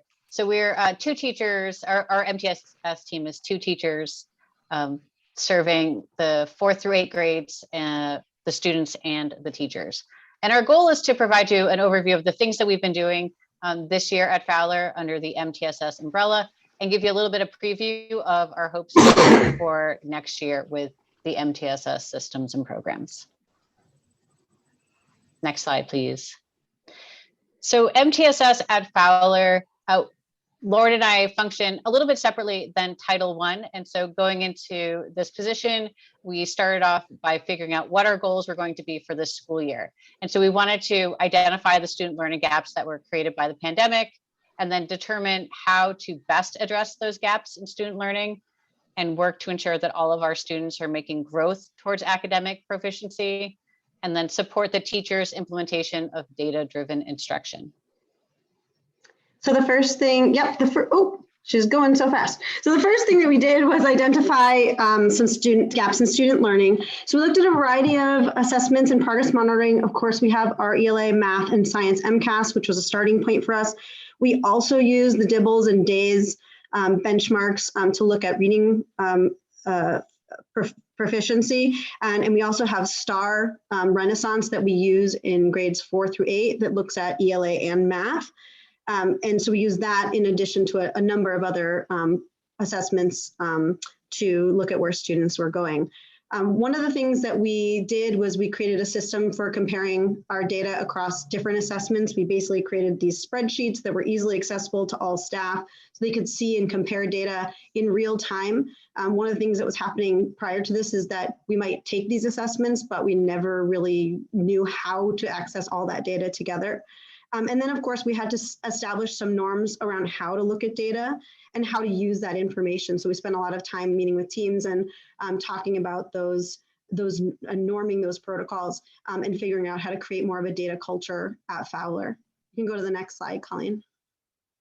So a couple of key takeaways that we found from our assessments basically is that we found that there were definitely some gaps in math skills. These gaps were probably from students not being in math class for 2 years. You could see that sometimes students couldn't go forward because their foundational skills in math were lacking. So for example, if a student is still struggling with their multiplication, then they have a really hard time, their multiplication facts, they're having a really hard time understanding multiplying fractions or dividing fractions because that foundation wasn't there. And overall, we definitely saw weakness in students' math fact fluency, which is just their basic addition, subtraction, or multiplication. On the literacy side, it was a little more nuanced. We noticed that questions that asked students to respond to informational text or nonfiction was an area of weakness, as well as in formulating their ideas and giving a written response, which wasn't new. I think forming a written response has always been a challenge for students, but there was definitely more of that we were seeing as a result of the pandemic. Next slide. And then we also looked at science a bit because we do have our grade 5 and 8 science MCAS. We struggled there. We noticed that students really haven't had a lot of hands-on the last couple of years in science due to the pandemic. So questions involving models or diagrams or maps were places that they struggled. And we also had some questions about whether the technology and engineering standards were all being adequately addressed. And so that was something important that we led the work on. So once we had identified the gaps, we brought the teams of teachers together to discuss about how to use this data to address the gaps. And so in math, we brought the team of math teachers together and we looked at the data and we developed a plan with the teachers and we decided that we were going to do some targeted math instruction. Like Lauren mentioned, there were a lot of foundational skills that students didn't have proficiency in. And so until we could give them direct instruction on multiplication, division, or addition, subtraction, they weren't able to move forward in some of those higher level skills. And so we did a small group of about 8 students for a 6 to 8 week time period, where we just focused on building some of those addition, subtraction, multiplication, and division skills. Now, because it's just the 2 of us, we had to do some after school activities as well in order to reach as many children as possible. And so we did a 4 and 5 after school math club where we worked with 4th and 5th graders on those foundational skills, but we used games in order to help build their confidence in math, as well as to help them just get more practice in than they were getting during the school day. We also pushed into some grade 5 classes and supported the entire class of students for about 6 to 8 weeks on a daily basis. And so we were going in there at a time where they were transitioning from multiplication and division into some decimal work, which from our data, we knew that that was something that could be a struggle for students. And we knew that it was a foundational skill for going into 6th grade and working beyond. And so we wanted to capture those kids in that particular moment. And then school-wide, we just wanted to keep the discussion about math happening throughout our building and happening every day. So we started a problem of the week. So we posted a problem, and I know Mr. Ferranti said that he takes pictures of our problem of the week sometimes and shares them out. So we asked the kids a problem, and we raffle off prizes every Friday for students who get the correct answer. We have acquired Reflex Math to help all students who need help with fact fluency, because that wasn't really something that needed direct instruction, but students needed the practice. They need to know that 5 times 5 is 25, and they need to do that with automaticity. And that wasn't something that we needed teachers to be instructing on, and it wasn't something that needed to necessarily happen in a small group, but we know we needed to give those kids that practice. And then we also started to leverage our IXL program that we have to make it more purposeful for teachers and students. And so we did some teacher training on how to use data to assign students skills in IXL to help grow them on an independent level, where they might not have needed some direct instruction on a skill, but they just needed practice or exposure to it. With ELA, and this is different than Green Meadow, with ELA, the gaps that we identified were more about reading to learn, so reading to find information. And so the direct instruction that Green Meadow needs to do for literacy instruction wasn't quite the same that we needed at Fowler. And so we were addressing the gaps from our discussions with the ELA department by just talking about how can we expose the kids to more informational reading. And so we worked with the team of teachers, the ELA teachers, as well as teachers actually throughout the school. So we did a school-wide approach of trying to increase informational reading opportunities. And then we did a school-wide approach and content level approach to get all the teachers resources about how to read nonfiction texts. For writing skills, we actually picked up on some work that we had done prior to the pandemic, which was we had developed school-wide writing rubrics. And so we had done that back in 2020, I think probably February of 2020 is probably when we did that. And so we picked up on that work by developing common graphic organizers from those rubrics. So now everyone was talking about writing with the same language. So we met with the specialists, we met with the 4th through 8th grade teachers, we talked to the math teachers and the science teachers, and not just the literacy teachers, to talk about everyone about how they could teach writing in an authentic way in their classrooms. And then with the science, we met with the science department, which was actually a department. We realized that we didn't just take the science teachers in grades 6 through 8, but we also took our makerspace teacher and our computer science teacher, and we brought them together as a department, and we had them look at the data and just kind of develop some takeaways about what they noticed as science teachers.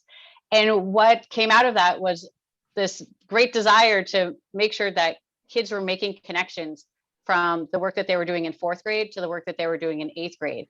And so they talked about all the standards, and they were able to talk about the technology standards and how they connected to each other. And what we were able to identify is that some of the technology and engineering standards maybe weren't being taught as well as they could be because of the limitations of maybe being in the classroom. And so in Makerspace, Laura Petito was able to say, you know what, I could take a look at these couple of standards and I can actually have kids build things and build models. Whereas in the science classroom, that wasn't able to happen in quite the same way. We also noticed that on the MCAS test that kids were getting questions in 8th grade about things that they learned at the beginning of 6th grade. And so Ms. Travers said, well, I'm going to start a portfolio and let's see if we can help these kids learn some executive functioning about remembering and studying, and have them build a portfolio that they can look at as they go through 7th grade and 8th grade. And then the teachers just started to look at some of the questions that were being used in the science MCAS, and they thought about how they could just expose the kids to those questions a little bit more frequently. Although they took the MCAS in 5th grade and then in 8th grade, we don't have to just talk about the MCAS or show them MCAS type questions in 5th grade and 8th grade, that we needed to kind of expose them to these diagrams and models, the paper version of them, so that they understood these questions when they saw them later on.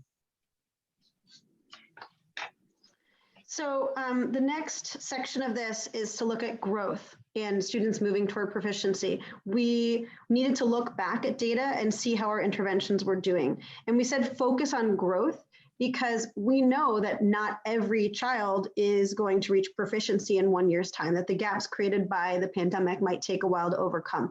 But we wanted to see if our students were growing and at what rate they were growing. So this is just one snapshot from our small group direct math instruction. So as Meg mentioned, we worked with 6th, 7th, and 8th graders. We had 2 different sessions of 6 to 8 weeks, and each group had about 8 or so students in there. And then we looked at how, and it was not labeled here, but this goes 6th, 7th, and 8th grade. So the first line is 14.6 increase, that's 6th grade, 10.7th grade, 9.8 8th grade.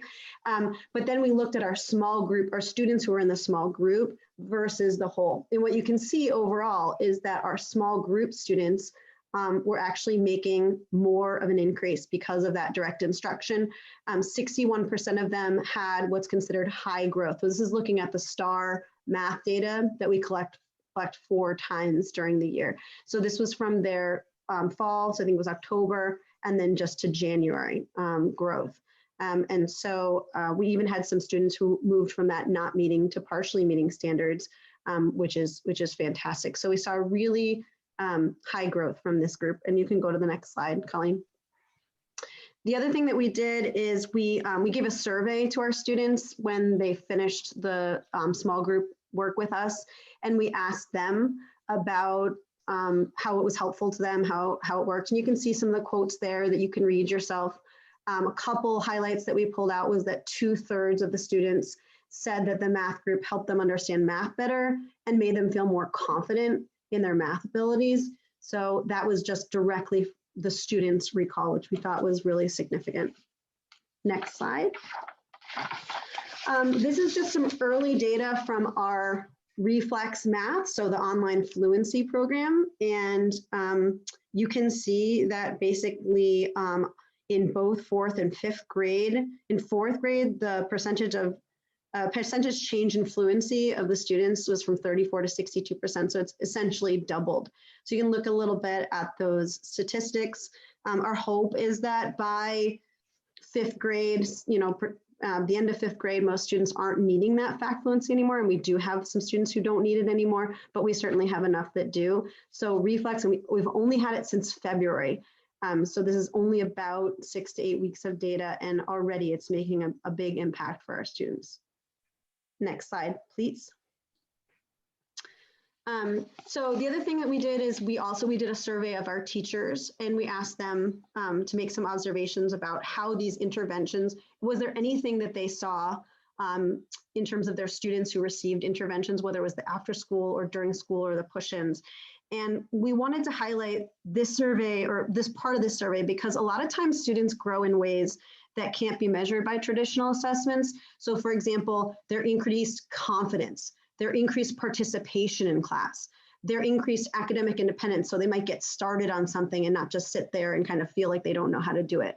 So some of these things that are real benefits and changes that wouldn't necessarily show up in, on an MCAS or on a STAR test, but that we're seeing with our students. And like Rob and Karen mentioned about Green Meadow and not just supporting the students, but supporting the teachers, we found the same thing, is that once we got started, we felt like we could help the students directly, but we could also help the students indirectly by supporting the teachers. And so we have been a part of professional development. We've worked with Principal Barth every step of the way for the teachers' professional development for Fowler to make sure that we were doing things that were meaningful to the teachers. And so one of the things that we've had for a long time is STAR Renaissance, which is, it aligns with the MCAS data. And so it's a predictor. It's one tool that we could use as a predictor of MCAS performance. But what we found is that teachers weren't very familiar with how to use all the tools that STAR had to offer. And so we were spending money on this assessment. And so we asked Mr. Barth if we could kind of re-up on our professional development so that we could reinvigorate teachers into looking at this data. And from there, we've now had teachers be looking at their data, ask for some reports, look at different reports with us, and really be able to respond to the data that they see. And then with Reflex and IXL, those are 2 programs that really helped us to make sure that teachers were using these online resources in a way to best serve students. We helped the teachers with goal setting from the beginning of the year to make sure that we were all working towards getting the kids towards proficiency. And so we were all kind of moving in the same direction. We also, like Mr. De said, worked on some systems for our data. And like Rob had mentioned about having a common place where we could look at data, or common times that we were looking at data, we really felt it was important that teachers knew when we would get new data, that they knew what kind of data they were going to get, and that if they asked us for a certain type of data, that we knew how to get them that data as well. And lastly, our team meetings is that we were able to have our groups of teachers in the different grade levels meet together on a regular basis to discuss students and discuss data and discuss instruction. But we could also have vertical meetings a couple of times this year, which allowed for our science teachers to be able to talk to other science teachers and our math teachers to be able to talk to math teachers, because we have a lot of resources and a lot of information that our teachers have. And sometimes there's just not time to share it with each other, but we have this great wealth of knowledge that we could use. Next slide.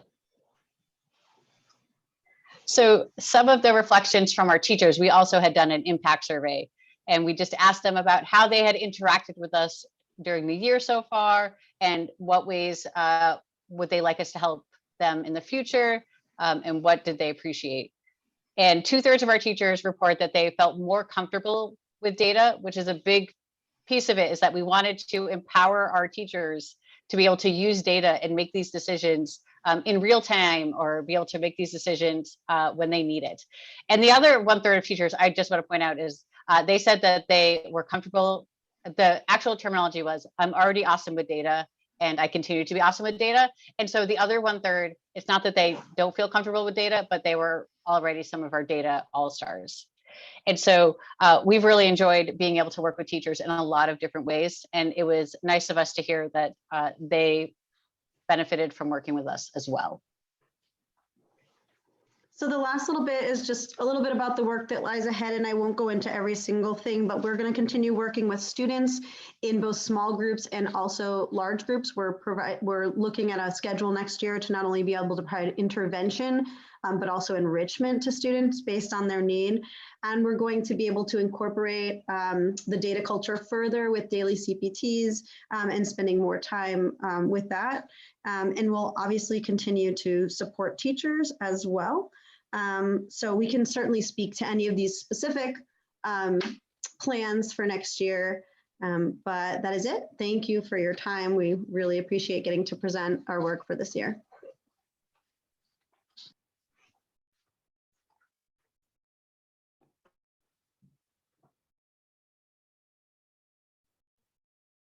Nope, Hillary's muted.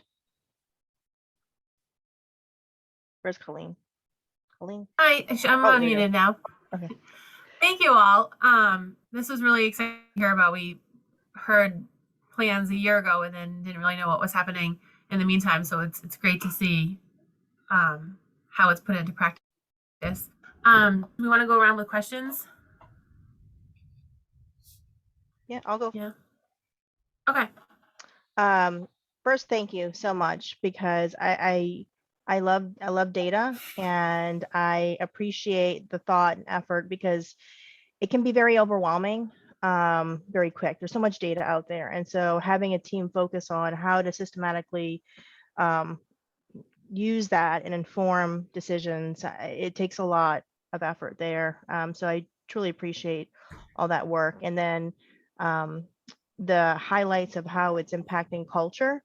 I think, collaboration amongst whether it's common planning, with peers, I think is so critical, because then that obviously does trickle down to our student performance and student achievement. And so I'm really grateful that most folks have been open to this experience, and it's been a well-received process. I will say that I hate that we have to, and this is not anything to the team, but look at MCAS as teaching to MCAS. I understand, why that is part of a data point, but it really, anyway, I won't go too much into depth, but I do understand the need for that. It just is a little disheartening that we do have to figure a way to how to make that work, because it is a measure that the state, uses for purposes. And so I did have a couple of questions about, just to clarifying. One was on the slides. This is the Green Meadow slides, the data, the grades. I believe on the left side, there was a couple of numbers. I just want to make sure I was interpreting the slides correctly. So that was the numbers on the left. Were those numbers reflective of the number of students? And then they had the different levels for the, was it the D? For the DI, right? Yes. And those were so when they came in from the fall, and then when you did the assessment, and then the numbers on the left, like the number of students that. Yes. Okay, I just want to make Right. sure I was interpreting Yes. that correctly.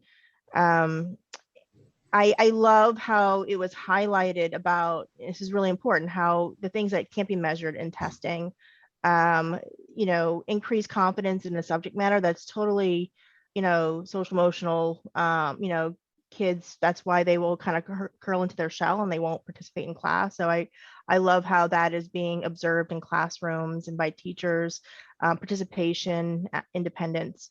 I wondered if, and this might be also a Green Meadow question, because there's some of the screenings for the early literacy screenings that you had, I think you noted in there, the Early Bird and the Dibbles 8th edition. Is there information on those specific ones? Because I think those are the ones that the state used, or like part of the screeners officially that are mandated for dyslexia screening. I wonder if, that's kind of newish, the past year or so, if there's an opportunity to kind of build a historical data on that part and those particular ones. And I think those are the state approved, and if might be an opportunity, we could see some of that, those specific ones, to help inform, I guess, maybe as a measurement tool for our literacy rollout, our comprehensive plan, but just independent, because I think those are part of the requirements, right? Or Go ahead, Karen. I was just gonna say, so they're not part of the requirements. They're a recommended tool. And so Green Meadow was actually part of the validation study that they did for their kindergarten tool last year or the year before. And then this year we adopted it for kindergarten. We are adopting it for grade 1 next year. And then we're hoping to be part of the validation study for grade 2 as well next year. We did share some of that data back in December when we were here giving an update, and then we're happy to share some of that data once we've been able to see all three, our beginning of the year, our middle of the year, and our end of the year. Because again, we're still learning about how that data plays out, or how the best way to share it is in this kind of forum. And so actually I have a meeting scheduled with the Early Bird representative in a couple of weeks to talk about how we can pull that data out for more school-wide data. Right now we look at it just in terms of individual students. And obviously we're not going to share that kind of work. Right. And let me clarify. I know that we don't have, so those screeners are we're required to do screening.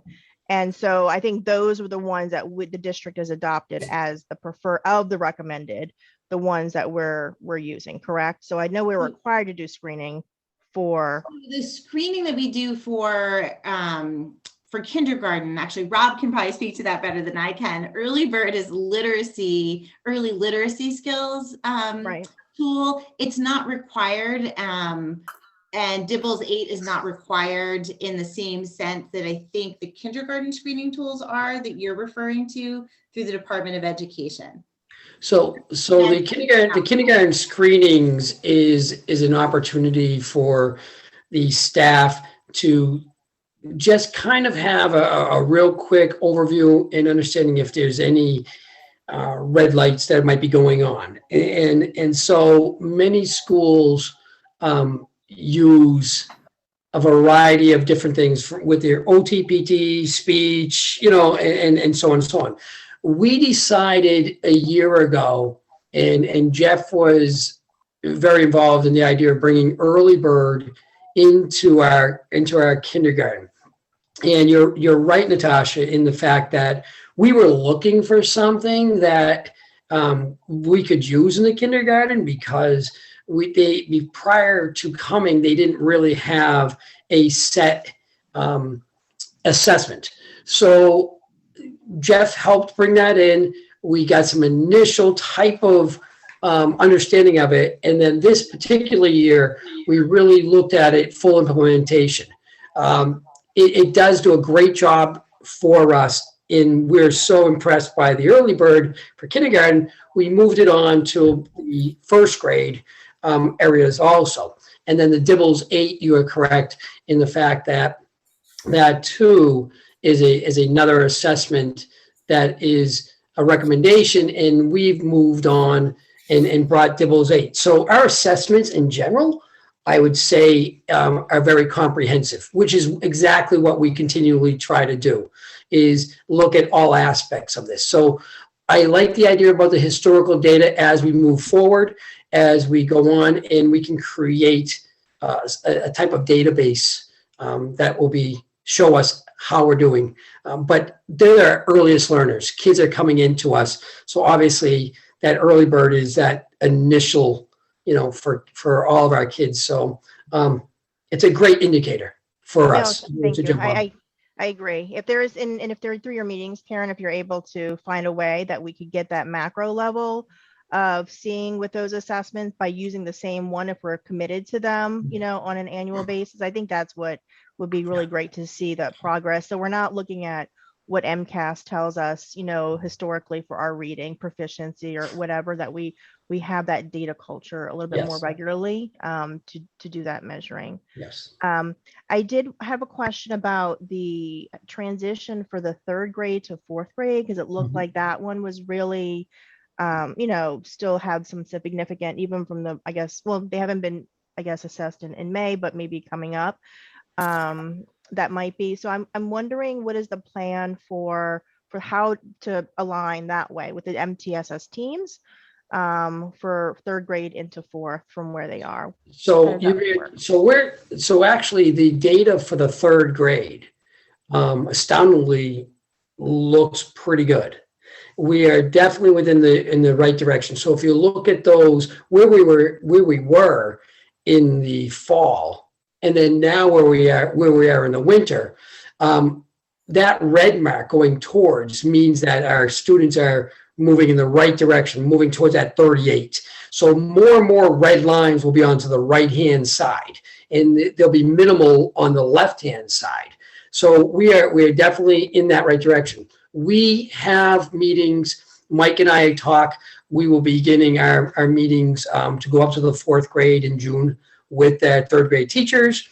That data materials that we have for our students will go with those with them to the fourth grade, and then that MTSS team can take that information and use it beginning with the fourth grade. So whatever data we're getting now at the end of the year, that's our jumpstart placement for walking in next year. Yes. Okay, perfect. And then I guess, thank you for that. And I do see, I think I was looking at the ones that, I do definitely see that growth, which is fantastic, that every year has shown, or every grade has shown that growth from the two different. So I imagine May will even be more so when that happens. I look at the stragglers though, and, want to make sure that they're, obviously are supported there. How do we use the MTSS data to help inform when they're kids, the higher performing kids? And those I know are sometimes for students who are getting into that middle school age where parents, are making decisions about what to do, and is my child challenged? And if I want to hear a little bit more about that approach as well, in maybe, I don't know, differentiated learning, but those small groups, are there small groups also for those students as well? Yes. So we had added for our look to the future, the desire to have basically for us to be able to experience all the students in 6 through 8. And so looking at the data that we have, we're able to identify students who would benefit from enrichment and benefit from intervention, and then also benefit from some mix of that. And so one of the things that we've talked to Mr. Barth about for the schedule for next year is to have a topics class where we would be able to provide kids with instruction about topics that are meaningful to them and that kind of meet them at their level and push them forward. And so we're working right now on thinking about talking with teachers about who are students who would benefit from some enrichment during their day, whether it be in math or ELA or both, so that we can help move those kids forward. Because although our initial concern was about who are the kids who have most severely suffered from the effects of the pandemic, so that they were behind in grade level, our data also showed the students who were actually able to very much keep up and keep growing. And so our goal is to now keep them growing, is that we need to push them forward and we need to challenge them. And so we do have some plans for that. That was on that slide, a little bit of what's next for it. And that works out for grades 6 through 8. And then in grades 4 and 5, we're working on the UDL that got kind of delayed a little bit, is that we're hoping to work directly with teachers to talk about that UDL, as well as just differentiating so that we are also extending students, not just making sure that all students can access, but that we're challenging all students. Thank you. And I think also to that point, I appreciate those thoughts, is that you have those other profile children who are special needs, but also excel in certain subjects and who don't, maybe math and science are their stronger subjects, and how do we meet them there academically in advance, but also able to support them, and maybe ELA is not their strongest. So those are also, I know, some of those profiles that I'm glad the data is helping to inform those opportunities as well. So thank you very much. Thank you. Mary? Yeah, thank you all. This has been amazing, and your efforts are just incredible for the kids this year. One of my questions is, Robin, I guess, Robin, Karen, it would be for you. What does the MTSS program look like for math for next year at the lower levels? Because we've got a good jump start on literacy, so to keep that moving. But my concern obviously is the same with math. And I know there's going to be a balance, but how does that work? How is that going to look? So Mary, is a discussion that we're having, and Terry Morrison is very, again, influential in where we're going with this. Terry's background in mathematics is amazing, and she was a trainer. And so we just sat down the other day and talked about, okay, how can we work this schedule in now? I know that for many reasons, we needed to spend a lot of time this year in the area of literacy. And we want to carry that forward, because even in mathematics, there's a literacy component that kind of goes through that. So if you're strong in that effort, that'll filter over into the mathematics. But we do know that we do have a lot of students, and some students maybe in computation skills, fluency skills, math fluency skills, there's a need. So we're beginning to talk with Terry and how we can put that into our schedule for next year. So it's a part. We just haven't figured out all the details, to be honest with you, yet, but it is there. We also know that next year we'll begin the process of developing or moving towards a different program for mathematics. The current one that is used is now been 6 or 7 years old. It is no longer going to be in publication very soon, and it is time to move forward. So that's a year-long study for our math, and our MTSS group will be, again, very beneficial as we move through that process too. So I look forward to the math part, because we have a lot more. Just like we just got done doing literacy, now we have to start that with the mathematics, and that will be a year-long process, as we just went through also. I'll give you more update, I promise you, in next year as we go through this. We're pretty much kind of in that planning stage, though, for the mathematics. Okay, yeah, that would be great, like maybe in the fall even. Yes. Yeah, that would be Without a fantastic. doubt. Thank you.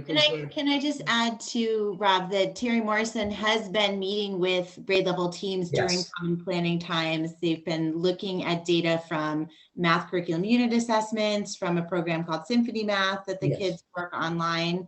They've been looking at the data that comes from that, and she's been instrumental in helping them think about planning their whole group lessons, where to differentiate, how to meet the needs of kids within math. And she's been pushing into classrooms, Yes. modeling Yes. lessons for teachers, especially some of our newer teachers.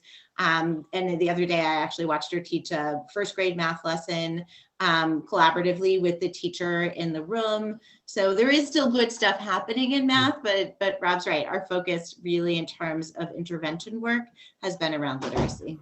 Totally understandable. Thank you. And at the Fowler level, Meg and Lauren, the only word of the enrichment was from you guys, and I so appreciate it. And just segueing on what Natasha said, I know we've had to spend an awful lot of time on the remedial side, but there are those students at the other end that can easily get bored, and those are the ones that we tend to lose, especially at the middle school. So I really, really appreciate any efforts that we've got to also keep those students engaged. And my last question is, so in the end of 2024, these positions are gonna go away.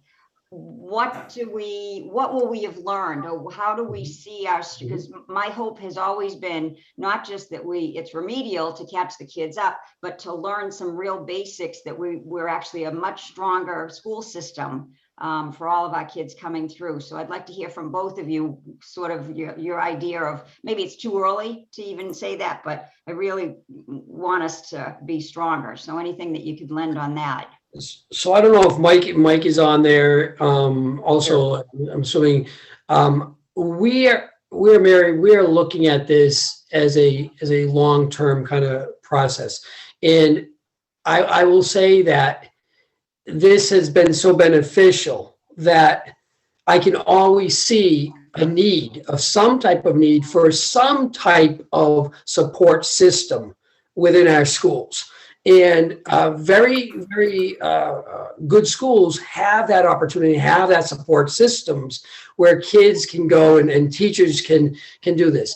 The ability to do some data walks and coaching and other aspects are still needed. And I think our teachers have been very welcoming in order to have their own peers come in and work with them, and they can see that support that's needed. So even though maybe funding is going through, I do think that we need to create a plan that is going to benefit our teachers and still benefit the students in many areas. And that could still end up being a several years kind of type of plan, that go. I think the funding is one thing, but I think we're on to something, and we're seeing an area of need, and we're finding something that works. So budgetarily, these will be conversations I'll have in my plans when we start looking at it and going, what do I need and how do we need this, and does it totally have to go away as a system, or can we tweak that system and look at it a little bit, Mary? And I don't know, Mike, if you're here, yeah. No, absolutely. It's really well said, Rob. And just to let the community know, Rob and I have had this conversation, and we will continue to, as well as with Superintendent Haas. It's hard to imagine these positions going away. Like Rob, I love how you just said it. I hadn't thought of it. We're on to something here. This is what great school districts do. And the traction that we have made this year, that our coaches have made, that our teachers have made, in the end, if the positions do go away, we hope that our teachers have built their capacity to understand data better, to actually intervene with various data points better. But I will advocate for these positions. This has been tremendous. Like I opened up this presentation, I don't think I've ever seen anything that's had a greater impact that I've seen in such a short period of time. Beyond just the heroic classroom teacher that's going day in, day out. This has really made a huge impact on our students, and it's something I hope that we can figure out a way to continue in this district. And I'll just want to add that Lauren and I have actually talked about our positions in different ways. And when we came in September, it was such a big kind of asking of sort of the school committee and the district with these positions. And basically how we saw ourselves is that we need to set up some systems to help teachers be able to do some of these things on our own. And so I think all of our September was about figuring out what are the assessments that we need to do, when did we need to do them, and what information were we getting from them, and what information do we need that we weren't getting. And so that took up 100% of our time. But now at the end of April and looking towards next year, Laura and I have been talking about, you know what, that data system is kind of in place. We don't need to spend all of our September doing that. So we have set up some systems that can function without us or function in a different way.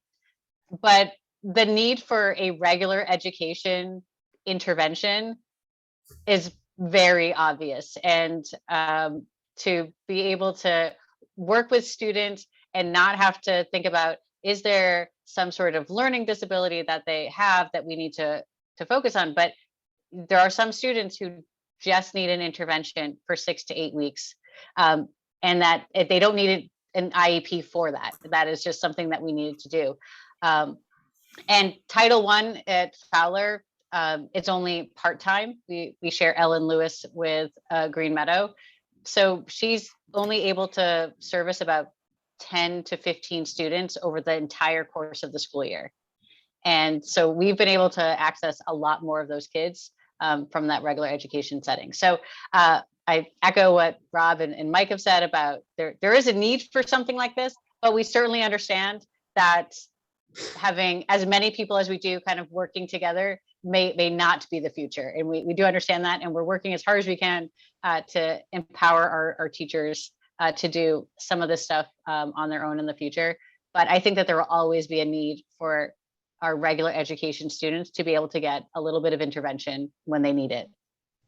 Terrific. Thank you all, and the teachers, everybody that has worked so hard and continues to. So much appreciated. Thank you, Mary. Elizabeth? Yeah, thank you for your presentation and for your enthusiasm and for everything you have here. I was thinking about how we just met with NEASC recently, and they were talking about how much they value having time for teachers to collaborate. And that's one of the priorities that they expressed to us. And I see that very much aligns with what you're doing here. And that's great news too. So that's kind of across the district that we'll be looking at that, and that it seems useful, obviously, for the students and for the staff. My question overall is, although I see the growth here in this presentation, I'm wondering how it does compare to other years, because that information isn't here. So what is, if you can express either in numbers or in some other way, I can hear all your enthusiasm, but I don't see the comparison here. So if you could just maybe go into that a bit, that'd be useful. We probably can at this time. Remember, Karen and I just came through the door. I was last year and Karen was this. I mean more like, for example, like STAR tests and those sorts of things Okay. that existed for a while. I don't know if our last normal year, let's say 2018 to 2019, when you're saying that this has been very useful and you've never seen growth like this, what are you referring to? So at Fowler, we have had STAR for a number of years. And so, however, we do STAR about 3 times a year. And so it's hard for us to look at the entire scope and sequence of how data has been used, because there actually wasn't a data system in place prior to us creating one. So that's a challenge. However, we have been able to look at the growth from where some of our students were at the end of last year. If they were with us last year and they took STAR testing at the end of last year, we are able to see a little bit of that growth. For the growth that we were talking about in terms of our work in the MTSS work, we felt like our intervention work where there was a slide that we showed about student scores increasing, the small group versus the whole group. Yeah. That was particularly where we felt like we were making a difference with those particular students. And we don't have anything to compare that to because they have never received small group instruction like that. So in terms of the overall growth that we've seen, and I've looked at STAR reports prior to this position, I was in the ELA classroom.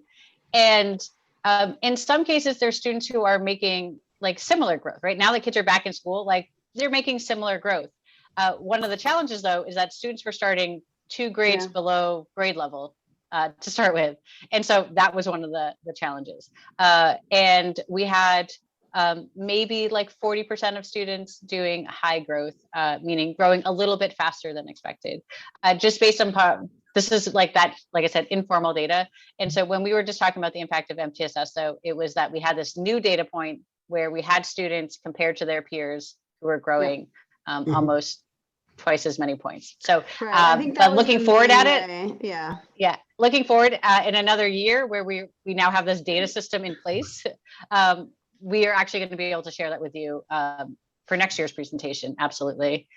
Got it. Thank you. But I think it's a reasonable point, because one of the things that we've said is that some of these gaps, it's hard to know, like, is this gap a pandemic related gap? Did this come before that? Like, it's not obviously always clear, but I do think the main way that we tried to highlight that was by comparing them to the peers that did not get the intervention services.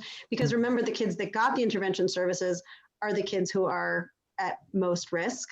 So you're not going to expect them to have, high levels of growth without intervention. And actually, one of the things that STAR does is it will give you an expected rate of where the student will be by the end of the year if they have no intervention. So that's one of the things that you can do, is kind of compare those points. And but I do think there was sort of a lack of systems prior to that. So there's not great comparison tools at this point. I do hope we'll have some better ones moving forward. That's great. Thank you so much. And are you already seeing ahead of you for next year and potentially years going forward, potentially now, as the effects of the pandemic recede, are there other populations you're excited to work with? I know we talked a little about the enrichments, and that is really great. Anything else that you're saying that now that's receding, you're like, oh, here's another population of kids we really have to think about, or anything along those lines, or another I want to say hill you want to climb, but that's, you get it, something else like that along those lines. So I think I would say, yes, there's always going to be like groups that we're going to look at. Yeah.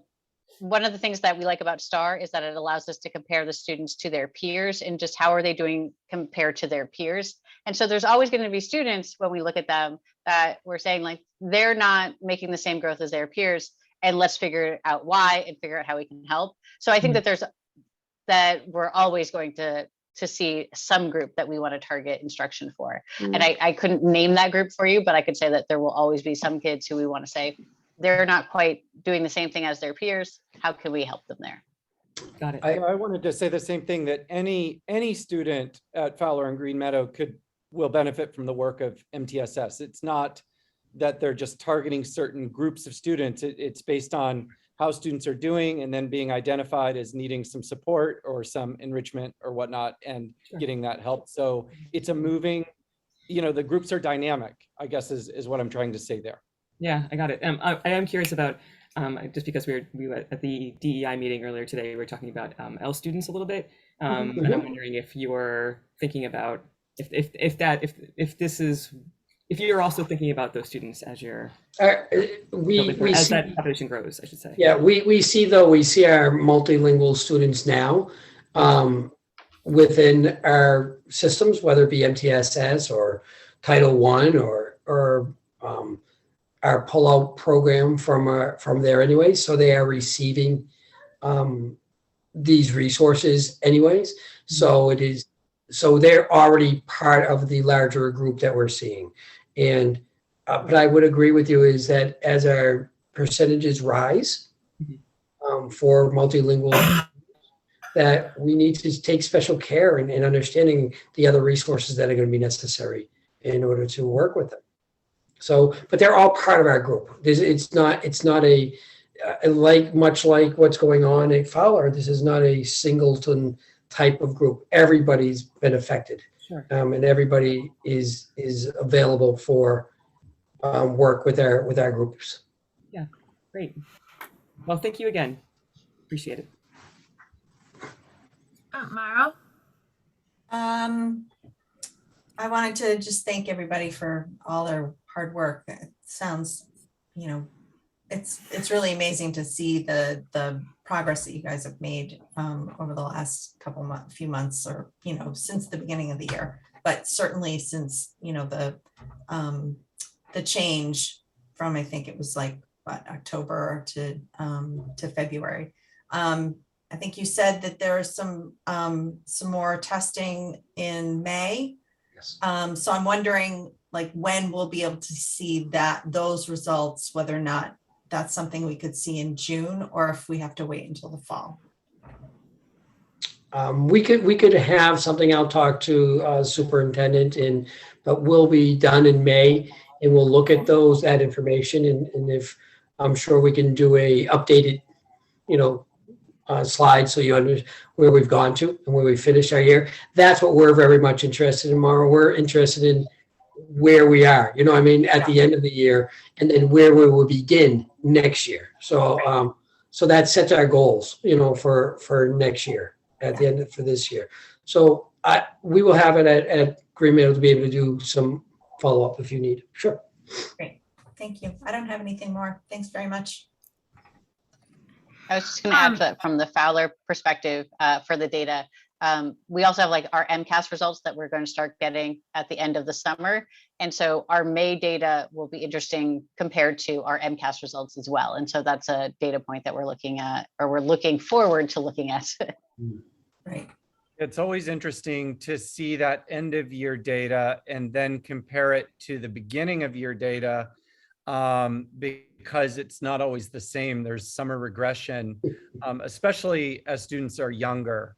There's summer regression, so it's important to look at both. One of my questions is, there's more MTSS positions in Title I at Green Meadow than at Fowler. How is that working out in practice, particularly for Fowler people? Are you feeling like there's more, you need more and Green Meadow is getting more, or that you feel like they should be balanced better, or is that basically consistent with the kids' needs and how that's dispersed? So I think that we could use more at Fowler. However, I think Green Meadow needs what they have, because whatever they can address down at Green Meadow serves Fowler very well. And so it's not like you would want to take one and borrow to another.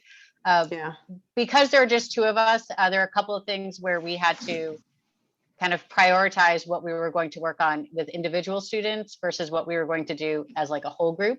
And that was sort of why we had targeted intervention in 6 through 8, because we kind of felt like that was our last shot before they headed up to the high school. And so we really wanted to capture them as they got into more complex, like math, for example. With grades 4 and 5, we wanted to provide some intervention. And so we didn't have time during the day. So we did the after school program with our students. And we did have students who came up to us and said, we really want to join your math games club, but I can't come after school. And it was so heartbreaking to be like, we'll connect with you at some point. Like, we were trying to connect with that student's class. And so we were making time to try to fit into, to basically have that child connect with us. So I think Green Meadow definitely needs what they need, and the work that they do pays off for us. So if we had additional staffing that was available in any way, we would certainly use them. We would be able to do targeted groups for grades 4 and 5, like we have been doing for grades 6 through 8. We would be able to, even if we had more Title I funding, we would be able to do Title I with more students in 4 and 5. We would be able to do literacy and math. So yes, I think because there's such significant gaps, we could absolutely use more, but certainly not at the expense of Green Meadow. You can kind of see it like in our presentation, like in 4 to 8, there's so many things going on. We're not all focused on early literacy. We're not all, right? We have some people we have science teachers in 8th grade and we have an ELA teacher in 4th grade. So Meg and I did our best to kind of be everywhere all at once. But I do think that it absolutely impacted the work that we were able to do. And like we said, we tried to be creative with some after school things and things like that. But I do think that in a perfect world, we could certainly use more support at Fowler. Thanks. My other question is, and this is sort of my ignorance, but reading all of this and listening to your presentation, these are all things that I would want to have happening at school regardless of COVID. Are these things that were lacking in Maynard that happen in other schools, and it's sort of what's normally done and we just weren't doing it? Or I guess I'm having trouble phrasing my question, but I'm sort of wondering, like, if these things weren't happening before, is that because we didn't have the staff or the programming, or is this something that other schools just do in this model ongoing, and it's something that we need to really, be consistent with other towns, need to have in place as well? I definitely think we need to study that, Hillary, because an interventionist in a school is not an uncommon position. And it's just something we haven't had. I've only been here 4 years, so I can't go back before that, but I would assume it has to do with, us being a small town with limited resources. But it is a fairly common type of position that you'd have in elementary and middle schools, especially elementary schools, K to 5 is interventionist positions. That are separate than the special ed or Title I? Yes. Okay. Yes. Absolutely. Yeah. Yes. Regular education interventionists. Yep. Yep. Okay. Yeah, Hillary, they have at Acton Boxborough, I know they have a instructional support team as part of their just staff. I think they do provide some like tier 2 supports, but also I think they help like what the MTSS team is also doing, helping to staff and push in as well. Can I just ask a clarifying question? Because in times past, we actually had a literacy coach and we had a math coach. In fact, Terry Morrison was the math coach and Denise Hatch was the literacy coach. So are those the types of positions that you're talking about, that if we brought those back? Yeah, Mike, go ahead. no, they're coaches. Those were cut at Fowler. They yes, they could be running interventions. Yes, they could. So I think we just have to study that, look at what that position could entail. But I'll just keep going back to what I said earlier. It will be hard in, 2023 to for the 23-24 school year to say goodbye to these positions, just because of the impact that we're seeing.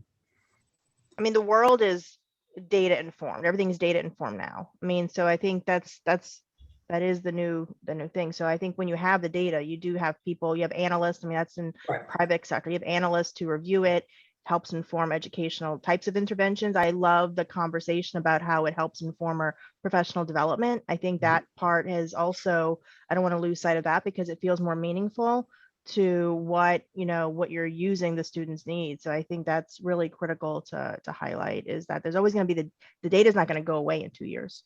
So so yeah, great to hear about that in the future. So I will just say, I think the benefit of having the MTSS program for this year, for next year, I think a lot of school districts are sort of rethinking the way that their multiple tier support system, as it may be currently titled, is working. I know when Rob and I talk to districts about their literacy programs, Most of those districts did have a literacy coach, but those positions were shifting from being a pure coaching position that would work with teachers and provide professional development. Those districts were now looking at those coaching positions as sort of the person that kept the data, organized the data, ran data meetings, had those conversations with teachers, but shifting even more so into running intervention groups themselves, targeting instruction. And my impression in talking to the wide variety of districts that we did speak to, that they're really rethinking about their models as well, because districts are seeing the benefit to providing intervention in tier 1 and tier 2 and heading off the need for tier 3 for so many different kids. And so really the goal, and when Rob and I were talking about the comprehensive literacy program at Green Meadow, the goal is that you're looking so closely at where students are and what they need, that you are heading off the need for some students to ever get to special education because you're doing that work so early on.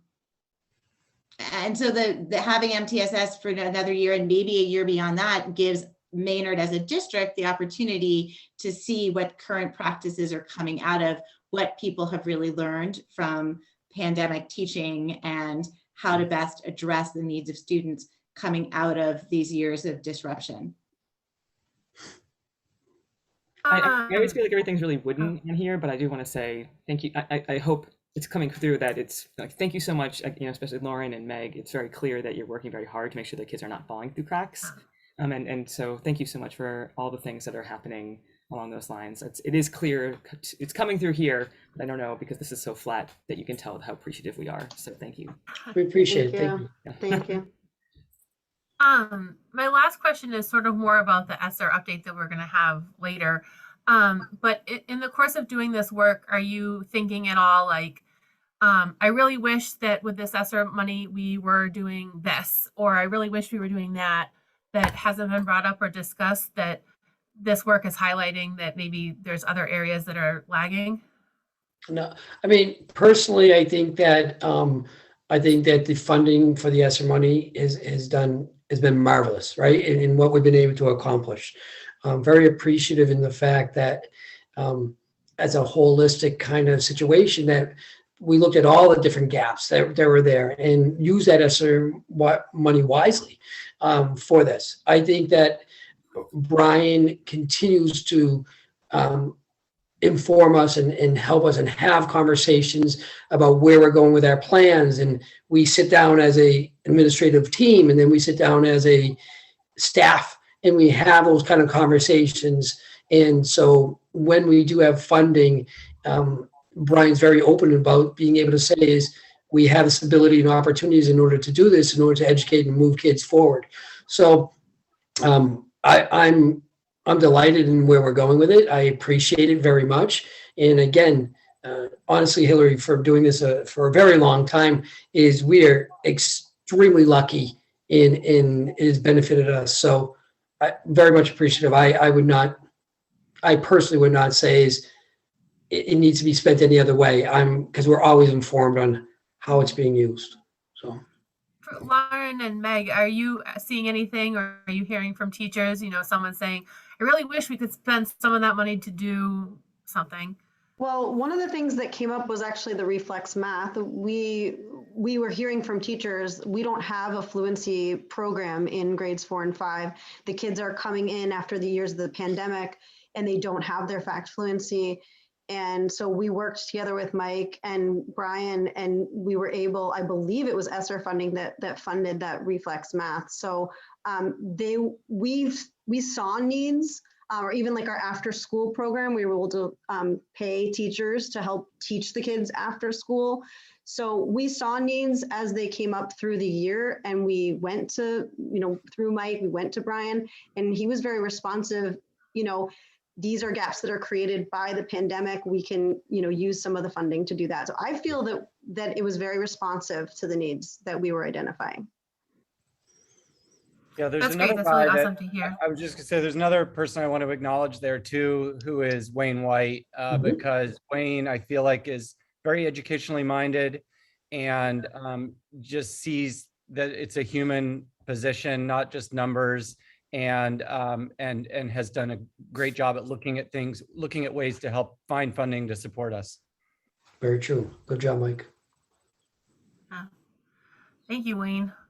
You're You're great. welcome. Appreciate you. Thank you. Okay. Thank you all for coming and presenting and answering all of our questions. That was really helpful and exciting to hear about. Yeah. Oh, Thank you for Colleen. your support. We appreciate it. I just wanted to let you know the time. We're an hour behind on the agenda. That's it. So the solar presentation, sorry, solar folks, they were an hour behind. So I Is know that Greg's Brian? Are here. you starting that? Yeah, Okay, well, Greg. Greg's here. I'll turn it over to Greg. He can introduce them. Sorry that we're a little behind. Thanks for your patience. We are excited to hear the presentation. The school committee is excited to hear, the most updated version of how we can do this. Greg? Thank you, Brian. I am Greg, Greg Johnson, Town Administrator. Thank you for having me from my basement in your homes, wherever you are. This is where I always am. So if you've never seen me because you haven't been to any other meeting around town, here I am, and this is what it always looks like behind me. Thank you so much for your time. This has been a long time coming. We've been trying to get this to move forward with the town for many years. I actually had to double check when the town meeting vote was that authorized to go to the lease agreements and power purchase agreements and tax agreements. And that was in 2020. So, and we're about to do 2022 town meeting. That whole time we've had Beth Greenblatt with us. Beth Greenblatt is with Beacon Integrated. Ooh, I'm gonna get the title wrong. I'm sorry, Beth. Solutions. And she has been instrumental. She is an expert in the field of these sort of agreements and projects, solar projects, particularly when it comes to working with us and kind of holding our hands, meaning the municipality, both on the, I say the town side, but really this is all of us, because any sort of gains we take towards this solar field or solar panels or whatever the case is towards the master plan goals of sustainability, energy efficiency, and sort of long-term fiscal stewardship. So thank you so much. I really look forward to hearing from the school committee on this, because I haven't even taken it to the select board, because really if it doesn't get through the school committee, if you guys aren't on board, if you don't own it, really, if the school committee and the superintendent's office doesn't own this project, then there is no project. So there you go. So Beth, take it away.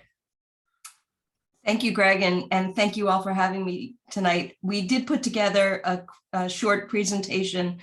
We understand you folks are an hour behind on your schedule, so we'll do our very best to move through it and still be responsive to your questions.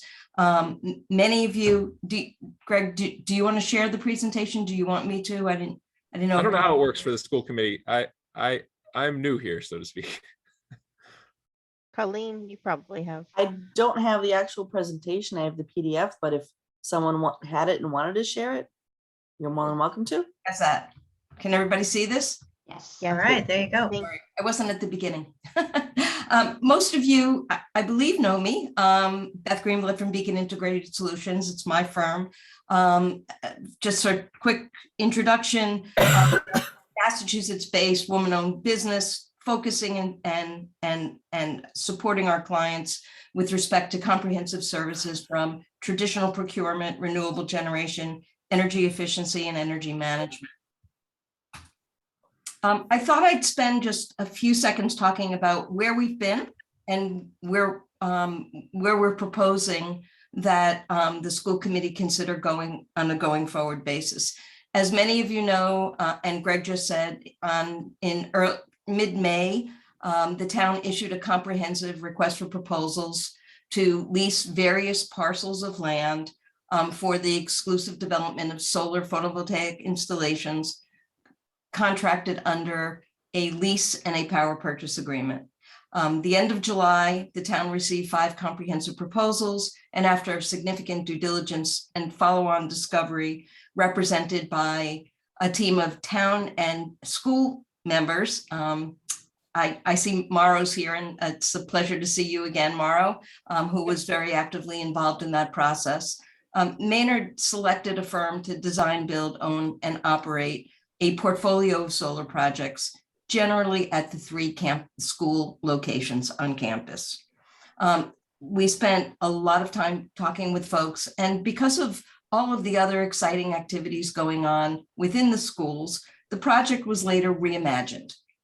We stepped back and we said, let's focus on a project where there is no immediate area of change for the school. And so we focused on the high school exclusively with respect to solar photovoltaic activities. On advice of council, the town terminated its procurement and commenced project opportunity discussions with Select Energy under the Power Options Solar Program. And Sarah Hill is here today from Select Energy.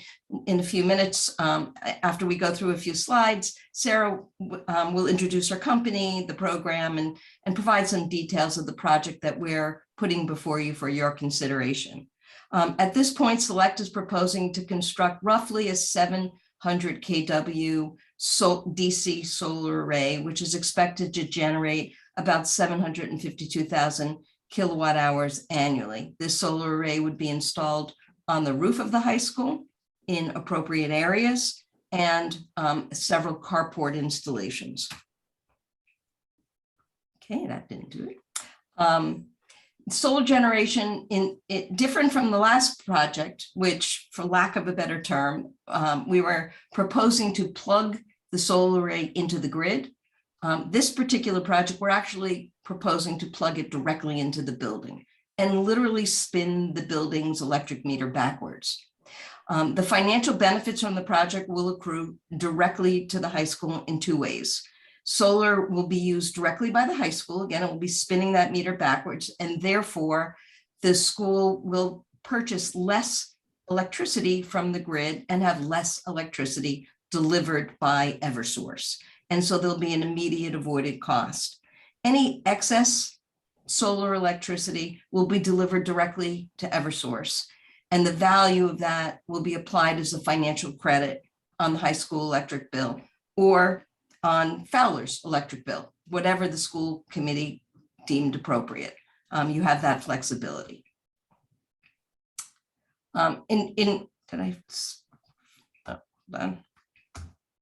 Okay. Just to give you a sense of some of the indicative lifetime economic benefits from the project. They're indicative until it's finalized and done, but at this point, we're in pretty good shape with this project in terms of some structural analysis has been done by the prior solar firm. So we have a good sense of what we can put on the roofs and what's appropriate and we can do in the parking areas. But we're looking at about $694,000 of lifetime savings over the term. I'd like to point out my projections for benefits are always going to be conservative because it's always been my objective to sort of under promise and have projects over deliver.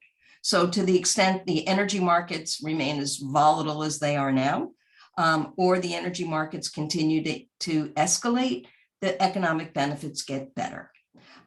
Because Select is offering a fixed rate power purchase price that will not change over the 20-year term. The average annual savings is just under $35,000. Again, we're looking at about 752,000 kilowatt hours, and Select's offered rate for every kilowatt hour that's generated by the solar array of 8.47 cents a kilowatt hour, flat for 20 years. There's some design information presented in this slide just in terms of the carport will be supported by some stormwater management applications, gutters and downspouts with a surface discharge. We worked with Justin DeMarco on the best and most efficient approach to the design of these systems to have the greatest positive impact with no negative impact on the operations of the parking area. And integrated LED lighting is included in the carport installation. So there will be lighting under the carports. I'd like to introduce again Sarah Hill from Select Energy and have her talk about her firm, about the Power Options program, and the project that they're proposing to build at the high school. Sarah? Awesome. Thank you. And thanks for having us. And thanks for hanging in there with us. I will keep it brief but informative. Hopefully, I'm really glad to be able to share with you information about our company and the solar array. It looks like a really exciting one. So we're based in, Select is based in Hopkinton. We've been around for 12 years. We're growing pretty fast. We've got about 85 employees now. We've done over 600 projects in the state. I'm on the municipal team, so I've been in solar for about 15 years, primarily working with schools and cities and towns and nonprofit organizations to put solar arrays on buildings and grounds and carports. We are partnered, we are DCAM certified, and we are partnered with a group called Power Options, which Beth, if you want to switch to the next slide, is the way we're able to offer you this solar array, even though we did not win or bid on the RFP. So Power Options is the largest energy buying consortium in New England, and they were authorized by the Mass Clean Energy Center to conduct a competitive energy procurement bid on its behalf. What that means is municipalities and nonprofits can utilize the RFP that Power Options executed instead of having to go through their own. I know you've already done that. So it allows you to work with us. It also allows them to be your advocate. Power Options is your advocate. They cap the amount of money that we're allowed to make. They've pre-negotiated this contract that's fair to its customers. We've done 120 projects with them, with municipalities and nonprofits. So just as a time saver, especially after everything you've already gone through with some of the solar stuff. So I took a look at the project and the history that Beth had given me and kind of reworked the numbers to make it a little bit simpler and again, have it be behind the meter so the money can go directly to the school as opposed to right to the grid. You don't have to worry about long utility studies that can draw out the project. This is a little bit about the PPA, which you may already know, but I'll just briefly go through it. It's a 20-year agreement. We offer you a fixed price for the electricity produced from the system. That price is obviously lower than the price you're paying National Grid. So you have this hedge for energy cost savings. Beth used a 0.5% rate. I typically use 1.5%. It could go either way. And on top of that, there's other ancillary savings that often happen that we don't even predict, like demand charge savings and other things. So there's conservative numbers in those savings. I think there's potential for more, but again, it just offers you that budget, that hedge for 20 years of the fixed rate that you can rely on. Select will own and operate the system from the beginning to the end. We maintain it. We do annual checkups. We offer a production guarantee. At the end of the 20 years, we take it down. That's the default. Or you can choose to renew the contract for 5 years if it's cranking out power, or you can buy it. But default is you don't have to worry about it because a lot of you probably won't still be on the school board in 20 years. That's, you don't want to worry about that. So that's fine. So here's a picture of the design we came up with. It's pretty similar to the first one. We reduced the system size to what we call under 500 kilowatts AC because that actually allows for a higher incentive. When you go over 500 kilowatts, the incentive ratchets down a little bit. So you have added incentives in this because you're a public off-taker, because you have a carport, because you're on a rooftop, and because you're on under 500 kilowatts. That's how we're able to offer such a good rate.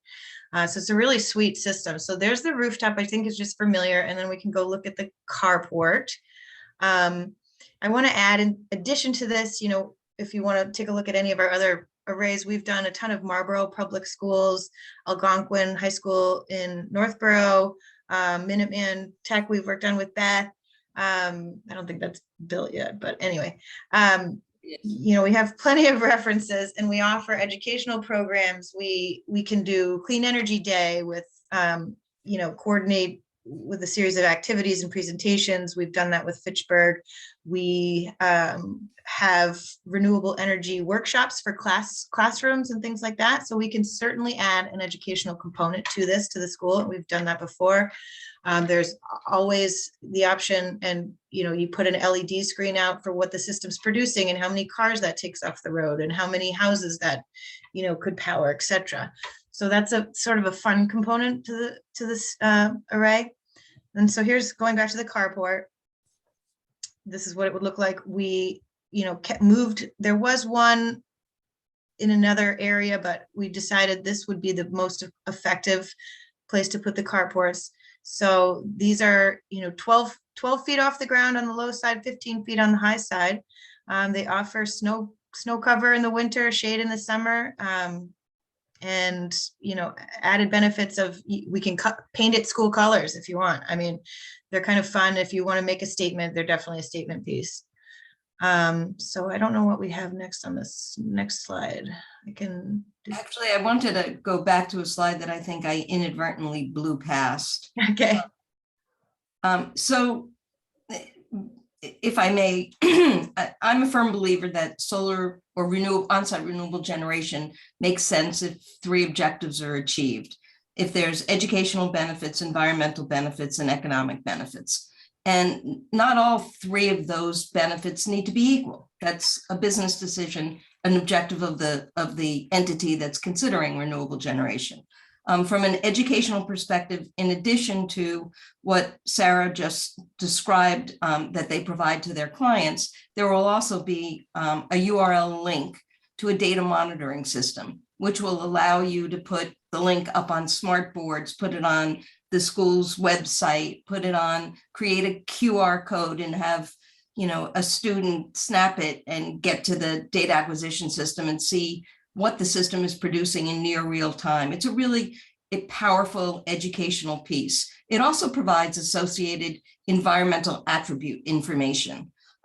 Things like greenhouse gas emissions, the equivalent of, and as you can see here, 752,000 kilowatt hours of solar generation offsets about 360 tons of CO2. And as Greg said, this is part of the town's sort of climate action objectives and sustainability goals.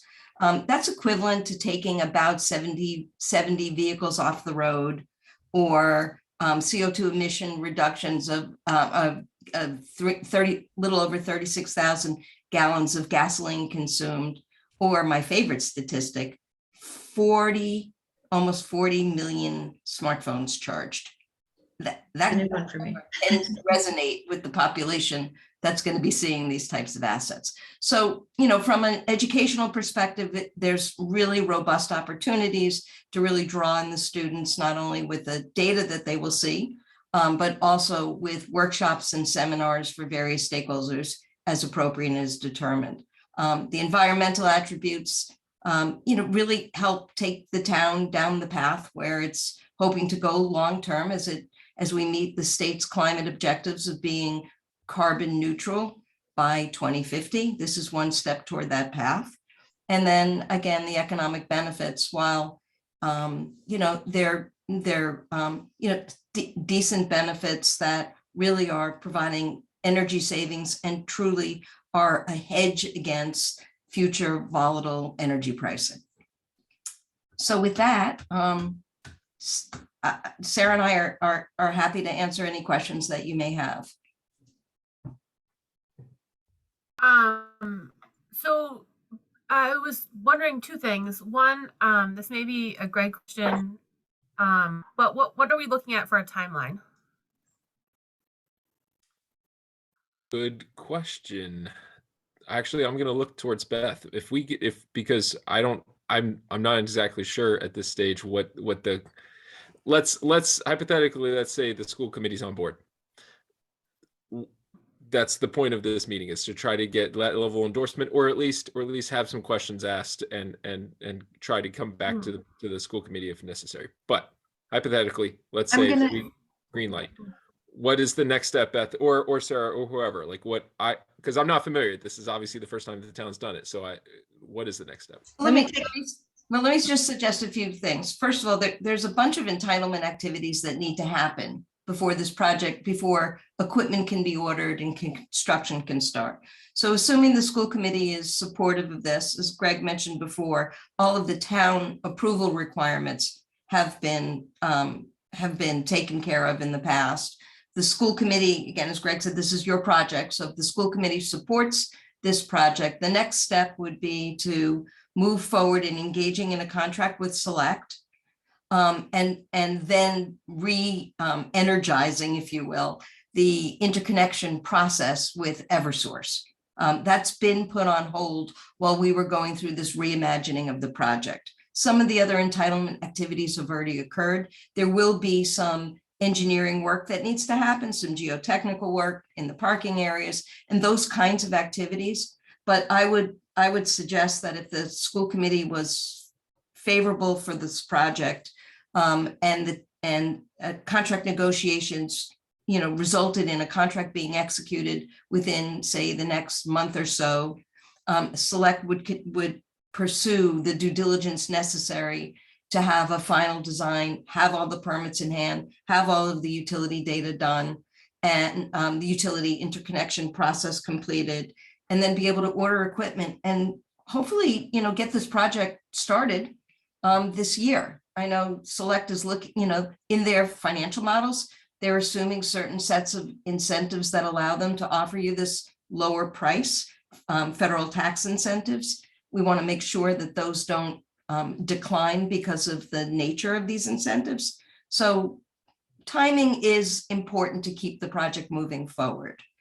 Sarah, did I hit all the? You covered it. I would just add that we do understand that this is a school and that there's students there. So we are certainly flexible with, and we've built many at schools. So we're flexible with timelines in terms of, yes, we would love to get it built this year.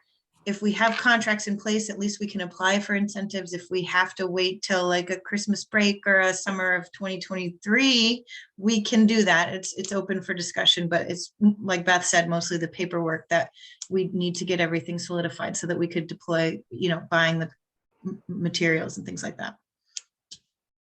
Okay, so we typically don't vote on things the same. Like we talk about things at one meeting and then vote on them at the next meeting. And I'm wondering, because it's late and I know just myself, I have probably 8 questions written down. I'm wondering what people think about compiling a list of questions that we email to Beth and Sarah, and then a few days and get answers back and then put it on our agenda in 2 weeks to vote. I mean, I don't know. I don't know if I have some questions that might be easier might be back and forth, because I know, I'd rather be able to ask a couple. They've been here waiting to be able to answer them for us. And so if there's an opportunity that we could dedicate maybe another 10 minutes at the most. Okay, I'm thinking that we would go over 10 minutes.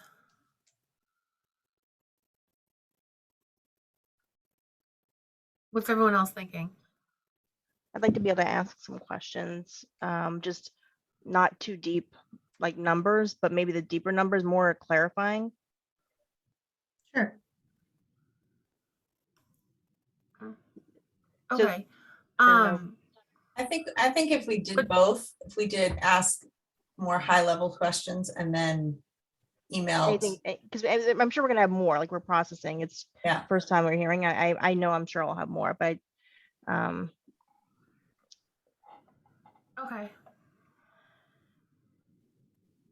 Can I ask? Go ahead. Yeah.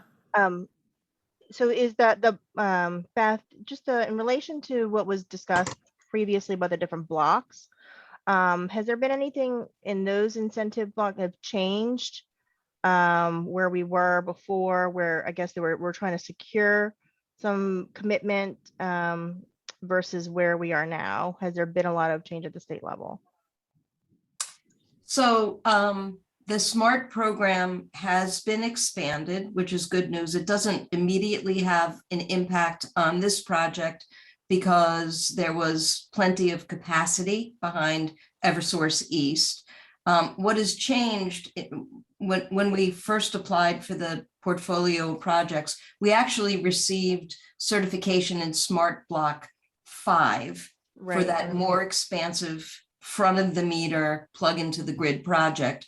But because we are proposing to change how the design and the interconnection and the size of the system, we need to reapply. So we assume we will be in Smart Block 6, which has, again, it has 4% lower financial benefit, but it also allowed for, by downsizing, as Sarah mentioned, to pick up some additional incentives because of a smaller size. Okay, so not necessarily wasn't as much of a loss that we would have anticipated because of the new legislation. Just because of the way the structure of the program, the legislation didn't change anything. Oh, okay. Yeah. Okay. And structurally, looking at the overview of the array, I think I remember there was some talk of tree removal by the parking lot area. Did the moving of that one array alleviate that a little bit, or is there still with this and the possibility to still have tree removal right around that area? So by moving it, can you guys see my cursor? Yes. Okay, so by moving it from here to here, that eliminated that problem. There may be some tree trimming here, but because this is a commercial building down here, the town did not think that that was going to be met with, obviously this project needs to be permitted, but be met with much resistance. So the goal here was to minimize any tree removal or trimming as it relates to this property over here. And so there may be some tree trimming or perhaps a little bit of removal in this area. Okay, and then my last question just would be more of the type of, are they dual tilt or see? I know the last proposal we had, I think they were dual tilt, but I don't know if those seem to be more energy efficient or or lent for. Is that the standard now or? So Sarah, you want to talk about the design that I think you know what the roof, I think it was the rooftop ones that were. No, the rooftop was that design of that system is not different. The design of the carport is slightly different, where it's sort of a single access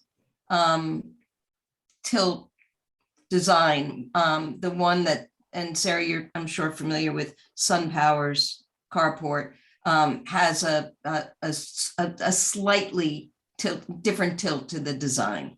And I think the objective here was to create a coverage that gave us the maximum capacity while simultaneously not going over that threshold, which created some other issues as it related to the SMART program.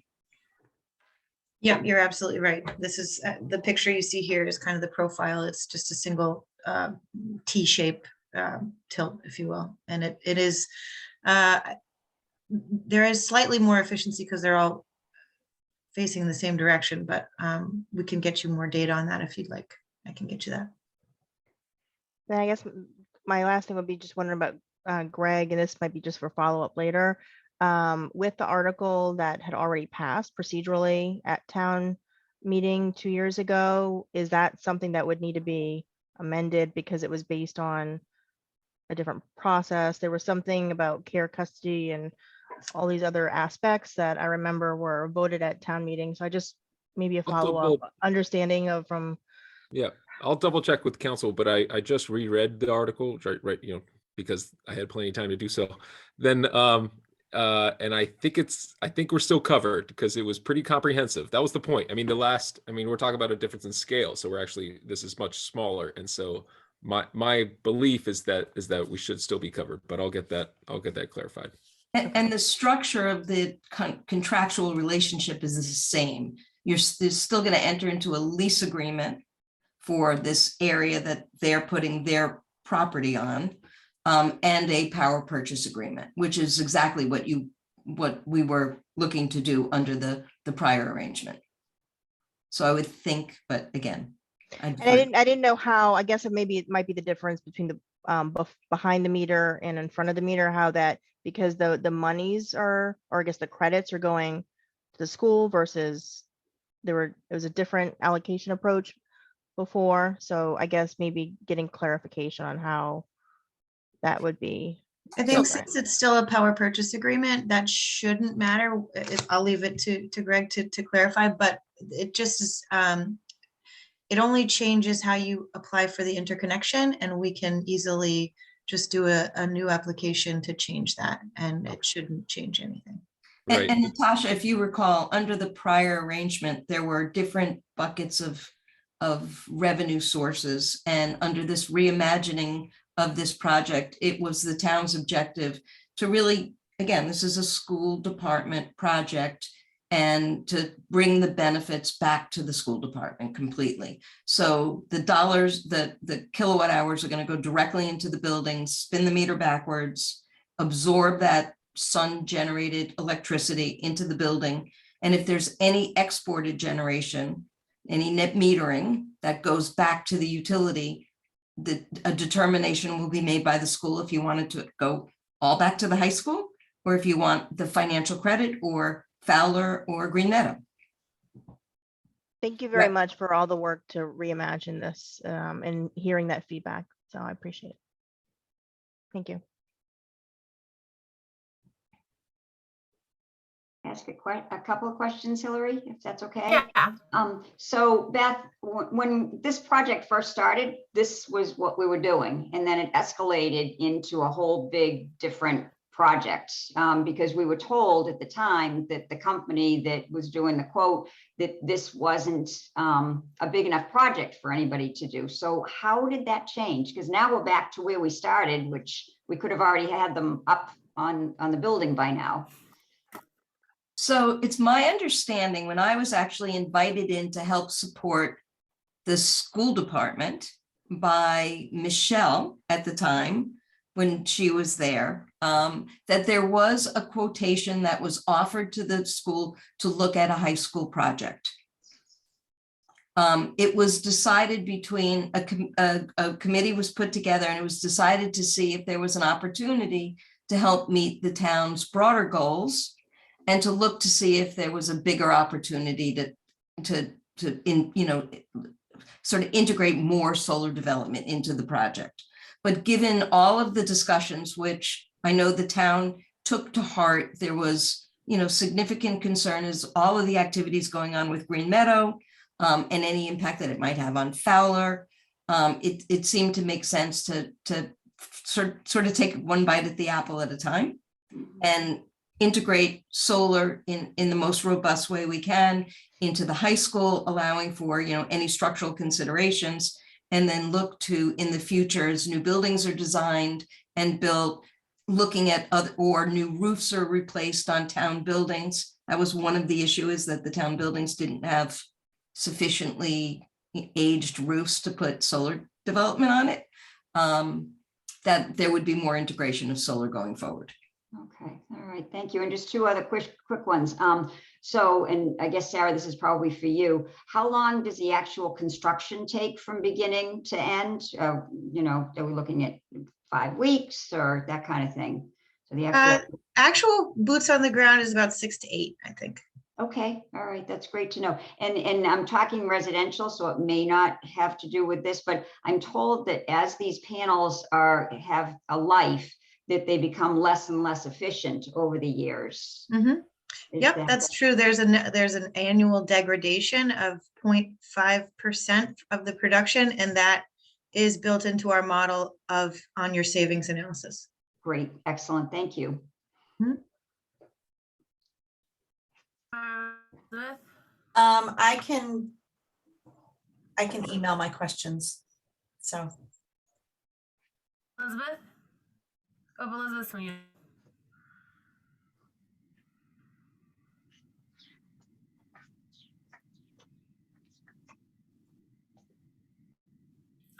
Colleen, can you unmute Elizabeth?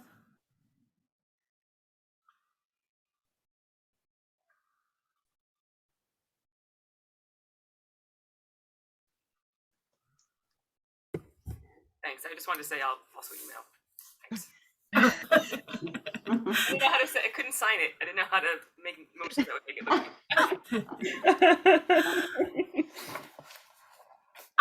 I'll mostly email too, but this is just one quick one while I think about it. So you're saying that the smaller size allows us to have certain incentives. If goal is to expand solar in the town, and possibly with a new elementary school, there could be solar there, you know, and if I don't know about at Fowler, are we limiting any future solar expansions by? Okay. No, I'm only shaking my head because I think I know what you're going to ask, but since it's behind the meter, it's on a case by case basis. So each site is treated its own individual self. And I look at the numbers, and if you could fit, you know, a megawatt and I will look at the numbers on each site to see what gets the highest return. This made the most sense in terms of timeline and what the utility is going to require. But this is just for the high school. If there's other sites, we can look at that. We can do whatever the electrical load is at that site and match that. Thank you so much. And I'm really sorry that we're 2 hours past when we thought you would be presenting. Well, thanks for letting I us hang appreciate out. you. The sun is coming up over here. Thank you very much. So, yeah, so I guess so that these guys have a plan. Are we going to vote? Will we vote on it then next meeting so that they can? Or what are we voting? Are we voting? Well, they're asking for We would be support. voting to move forward with this process, right? Do you need an official vote, Greg, or is it just more like? I would like guess- an official vote so that I can tell the board that you get, and for public appearances, I would like an official vote.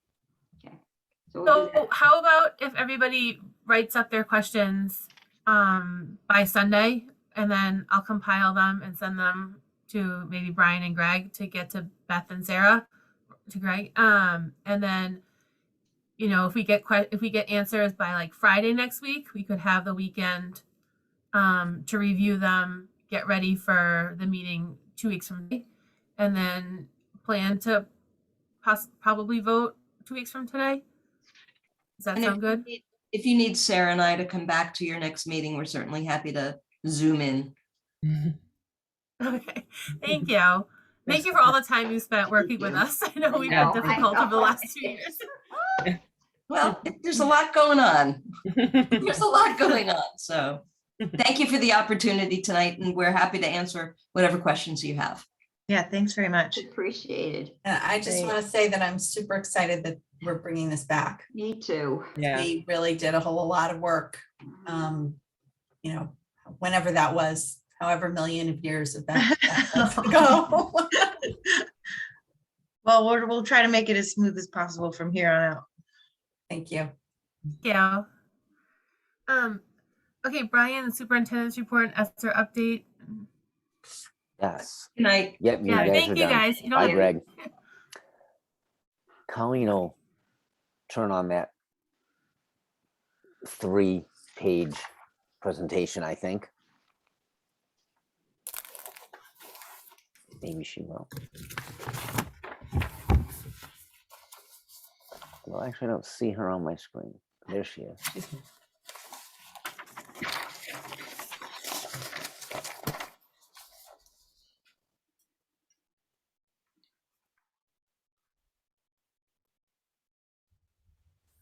Oh, yeah, you're right in the middle. I don't know how I couldn't see you.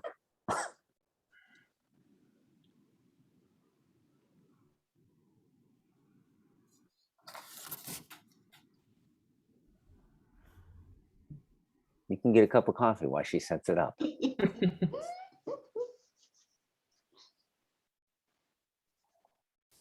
There we go. There we go. So just an overview of ESSER1, the dates, ESSER2, so ESSER1, and the amount. So ESSER1 was through 2022. The total allocated was 143,374. That's kind of spent, allocated, and done, approved. ESSER2 goes through 2023, and the total there is $504,851. And ESSER 3 is our bigger one, which goes through 2024, which is a total allocation of $1,155,012. And ESSER 1, so yep, perfect, Colleen, thank you. That's what was recommended and approved and spent. So you can see there was some instructional staff in terms of, and this was sort of in the heart of COVID, if you recall. So it was an LPN, there were some stipends associated with that, and a lot of supplies, and it totaled that 143,374. And ESSER 2, which really ties nicely into tonight, although it's kind of late tonight, but if you think back an hour, we learned a lot about what we were sort of hoping was going to be super successful, and it really was, which was our multi-tiered systems of supports, which you heard from both Green Meadow and Fowler, those total of 5 teachers and a guidance counselor, in addition to support staff, which was some expansion of hours for technology and a COVID contact tracer, custodian, some contractual services, some of which we put on hold. I think one of the MTSS teachers mentioned the UDL that we put on hold until next year. That was the Novat Consulting, some supplies. And then again, because we're using teachers, supporting them with ESSER money, we have to pay MTRS, which is the retirement system, our portion. And because we're funding them with grant money, the town wasn't funding their benefits. So you can see that I call it fringe benefits for 2 people. So of the 5 people, only 2 people actually took benefits. So that was an added expense, but significantly less than we thought that it might have been, if that makes sense. Colleen is on the ball, thank you. And then, so this is the proposal for ESSER 3, which maintains our multi-tier systems of support for another year. And some of you were on our earlier meeting right before this around with guidance counselors and psychologists and whatnot from the schools. So this has the guidance counselor for 2 years, this year and next year. Support staff maintaining really where we're at in terms of instructional technology, the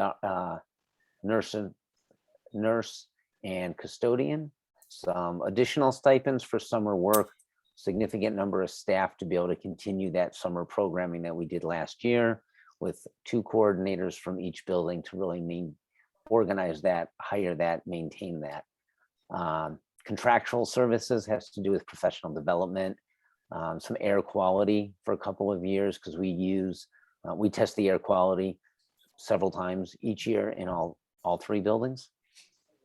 Again, some supplies, a lot of supplies, quite frankly, for classroom supplies, summer supplies, subscriptions, and again, air quality. So that would be for a couple of years for the extra cost related to increasing the MERV filters as best we can.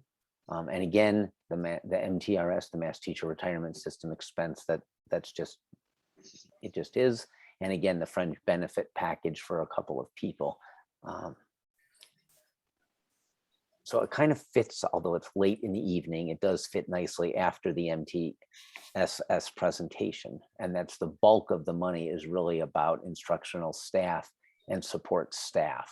And then also supplies. I would say those are sort of the 3 big buckets, if you will. And I think you heard, I know I did, and I was very excited having seen the MTSS in action in the buildings, just to hear it and see the presentation and have you guys respond to that was exciting. And hopefully, the goal is really to help our teachers gain some of those skills around data, looking at data and impacting curriculum, and whether or not we can afford a some sort of MTSS person in the future. I don't really know. That's a couple of budget cycles out, but this certainly allows us to maintain it for another year at a pretty thorough level.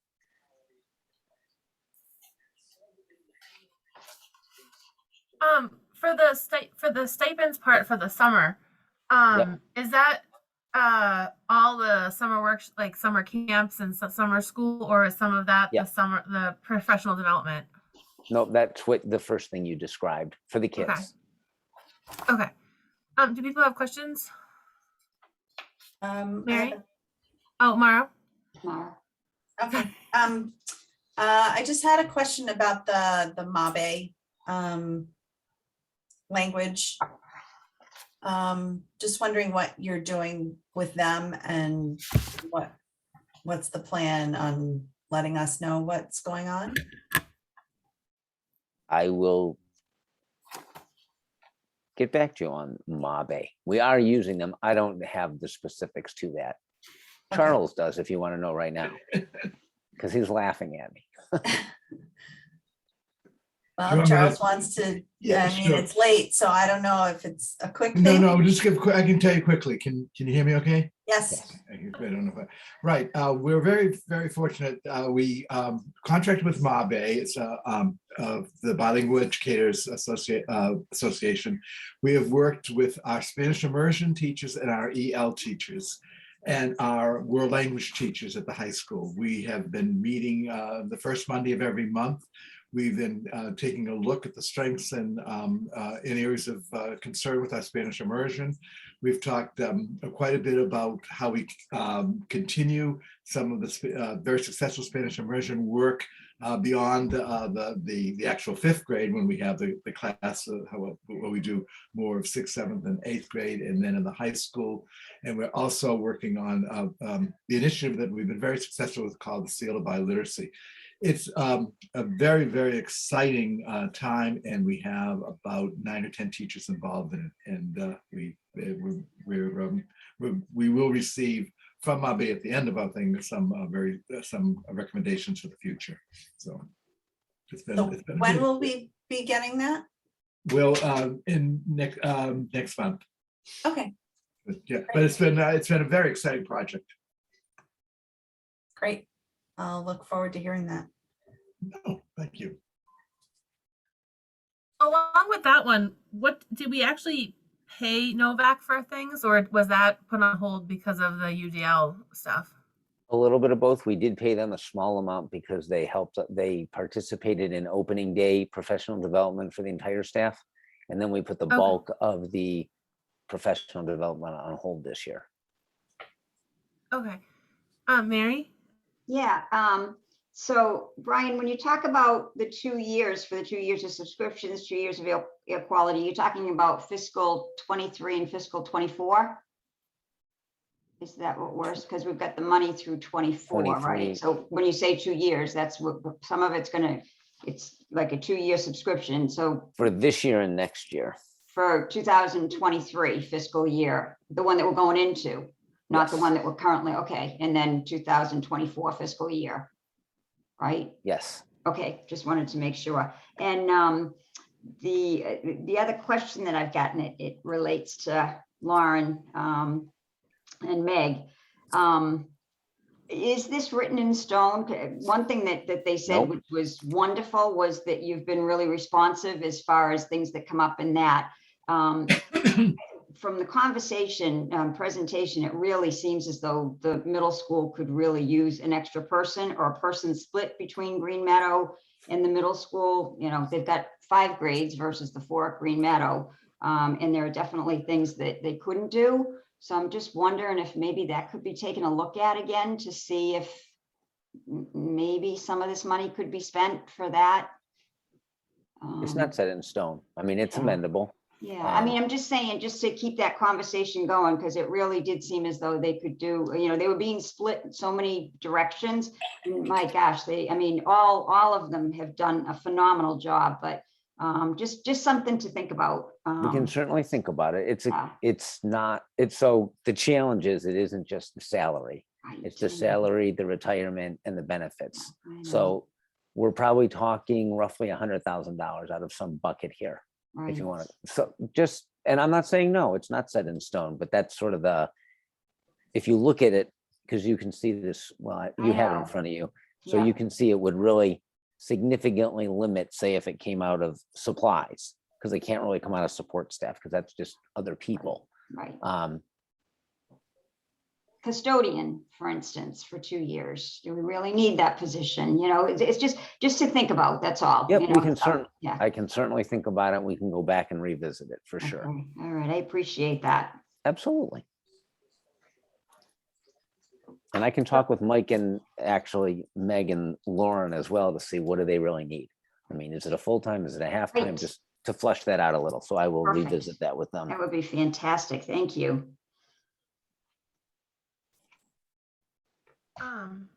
Elizabeth, Natasha. Oh, wait. I'm okay. Who's ever ready? I'm just making notes. So I was just looking back at when the justification that we got in June of last year, and the way we had, I guess I was presented was in fiscal years, how much it wasn't necessarily broken down as much of like ESSER 1, ESSER 2, ESSER 3, but overall the ESSER funds, how we would, plan to use them in each fiscal year. And at the time for FY22, we had approved $920,600 allocation. And I think the justification for that was, it had a whole bunch of different things, like, like the summer academic, some of those things. But from that particular, what we use, I guess I'd want to understand more about FY22, what we used in all the ESSER funds and how that in that particular way for calendar year, expending it, because I think what it sounds like, and just also hearing about some of the other conversations of, are we envisioning this running out that year 3? I think that's what I remember. I guess I'd want to hear a little bit more about that. Where do we have, because the total allocation was the 1.155. And so with the benefits in there, do we still feel that year 3, we're going to not have funding as much? It sounded like today there was not that feeling. Well, first, Natasha, we spent the money sequentially. You had to spend one ESSER 1. So most of ESSER 1 got spent in FY22. Right. And that wasn't a whole lot of money. So we spent ESSER 1 and started spending ESSER 2. And we're just about finished spending ESSER 2 in FY22. So going forward, most of our spending will come from ESSER 3 going forward. Okay. All right. So if I look at, so ESSER 1 is the 143, 374, and then the ESSER 2 is the 504. So just roughly, guesstimating with those figures, we're saying if I wanted to just kind of do a comparison of what we spent, what we thought we might spend to what we actually spend. So 504 plus 143, 374. So that comes out to, if my eyes are right still, 648, 225 roughly between the two in FY22. Is that, doesn't sound totally off? That's about right. I don't have those in front of me, but yeah, Okay. when you consider that we spent all of one, or when I say spent, I'm also talking about actually spent and what's encumbered, which means that money is earmarked. Yeah. Right. So- We by the end of the year, we will have Yeah. anticipated spending all that, all those monies, and that includes also allocating. I see that the fringe part, which wasn't incorporated last year in the justification. Okay. All right. So no, that's just helpful from a numbers perspective of what we anticipated for those years. Now, are we expecting to be voting on an FY23 allocation?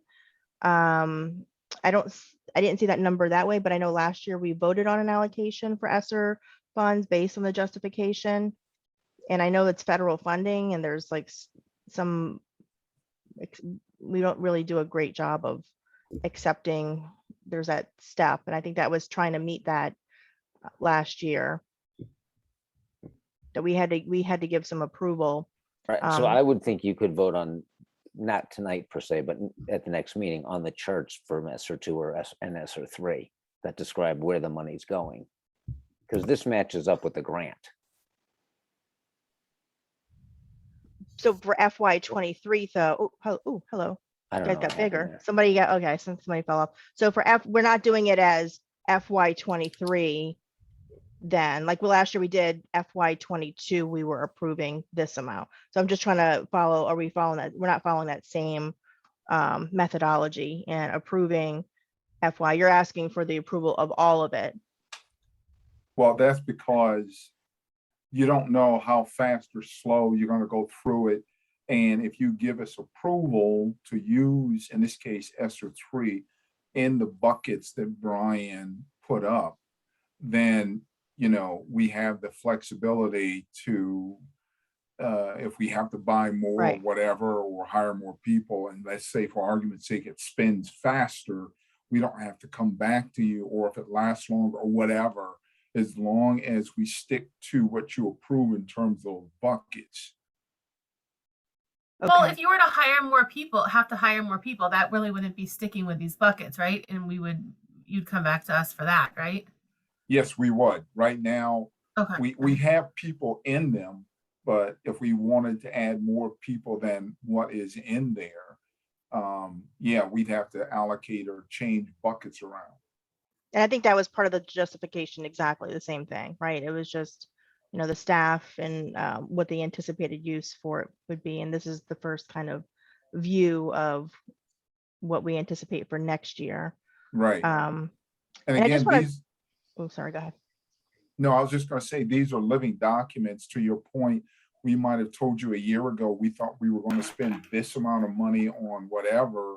And as we get into it, you know, the Brian and the staff may determine that, you know, we need to shift from over here to over there. And so, you know, that's why things may look a little different than they did a year ago. Okay. The only other thing that I wanted to just ask was, and I'll probably can send questions later as well because I know it's late.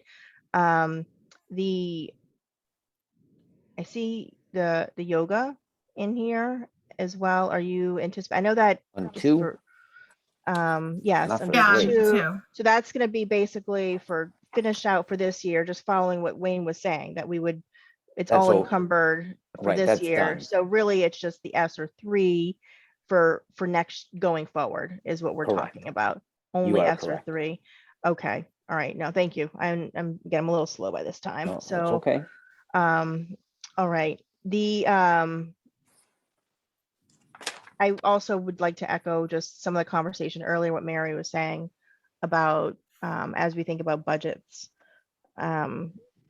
what type of model for MTSS in some form of a data team that may be retained, because I do believe it is a strong support to retain students. You know, for those tier 2, I think that's what we've been talking about, just generally speaking, right, is student retention and bringing more supports in the district. I think that's a critical part of that. And I would really like to just kind of keep focusing on that and using, you know, highlighting that need if that's what they're providing to us. And it's been so successful. Good point. Yeah, a couple questions on the ESSER 3. Can you just give a little detail about what the summer supplies and the classroom supplies are? There was more detail in that category in the other 2 ESSERs, so I'm just wondering what that is. Yeah, I can get that too. I don't have that off the top of my head. Okay.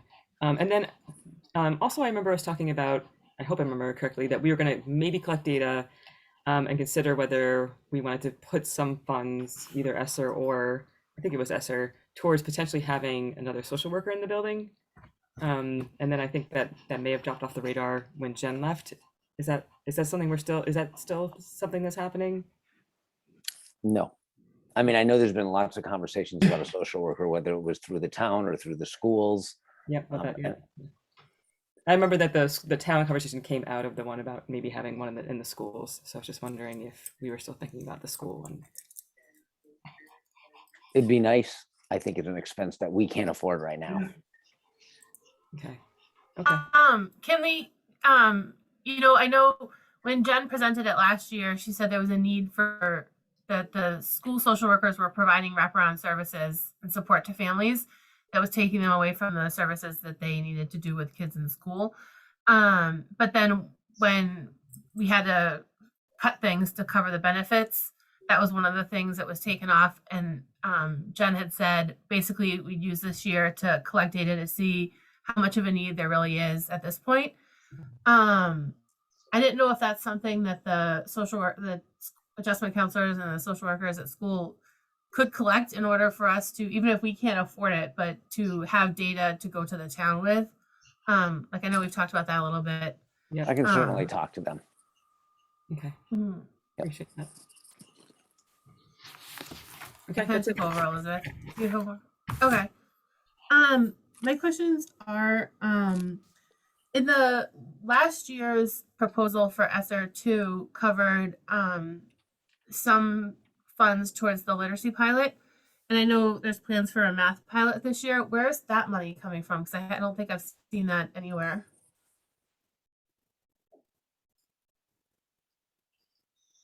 The money for a math pilot, Hmm.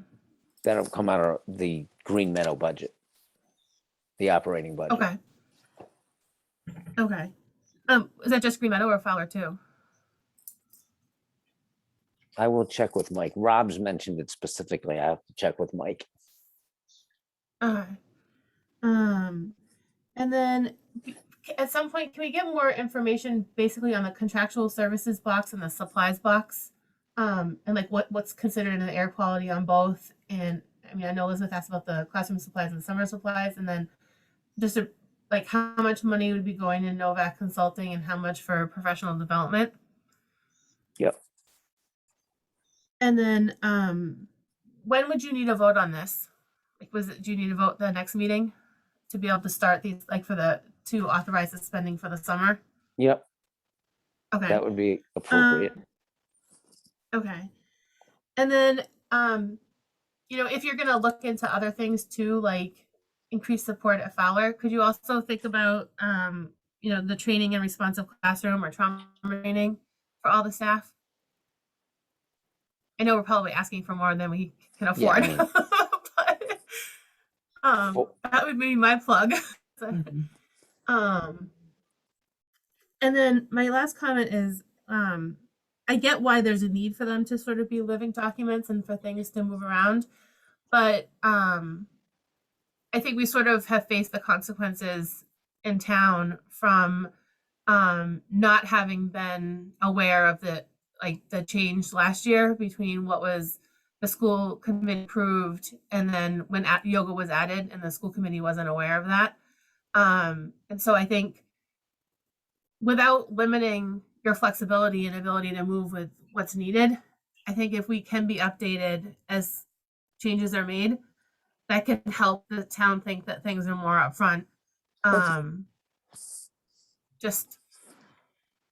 think it'd be helpful. Maybe in the quarterly, the budget reports might be a good place for some of those points if they're, because that will be something that we get anyways regularly, and that's shared publicly, and apparently that's what the select board I would also think looks at. before, like that would be like an after the fact thing reporting, where I feel like, when the people in town see that we've spent money on something that they didn't know was going to be spent on, that could be more concerning to them. Where if it's brought up before the spending happens, that sort of just makes things seem more transparent and can avoid some of the people feeling like they have to investigate what's going on. I think we should be able to be pretty specific within these particular buckets, more so now than in the beginning. I think in the beginning we were really like, even MTSS, which worked out really, really well. It may not have worked out really, really well at every school. Like seriously, our staff was really excited about it and they participated in it. Not only the people who were in the MTSS roles, but the general classroom teachers were receptive to that. That's not always the case.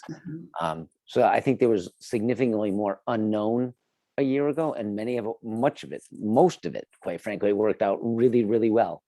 So I think knowing what we know, we'll be able to be significantly more accurate with these particular categories than we were before.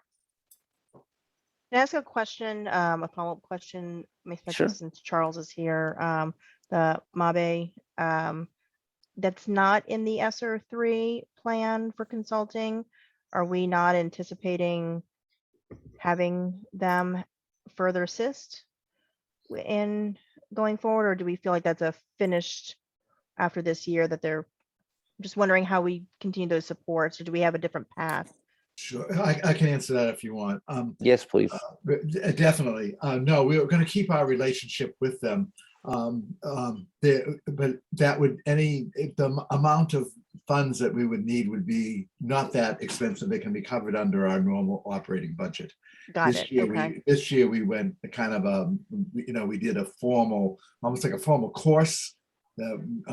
Very similar to that, with everyone who's involved, a lot of work. So we will get recommendations from them, but we're not going to lose them as such. But any kinds of charges that they'll have for us can be very easily handled on the operating budget.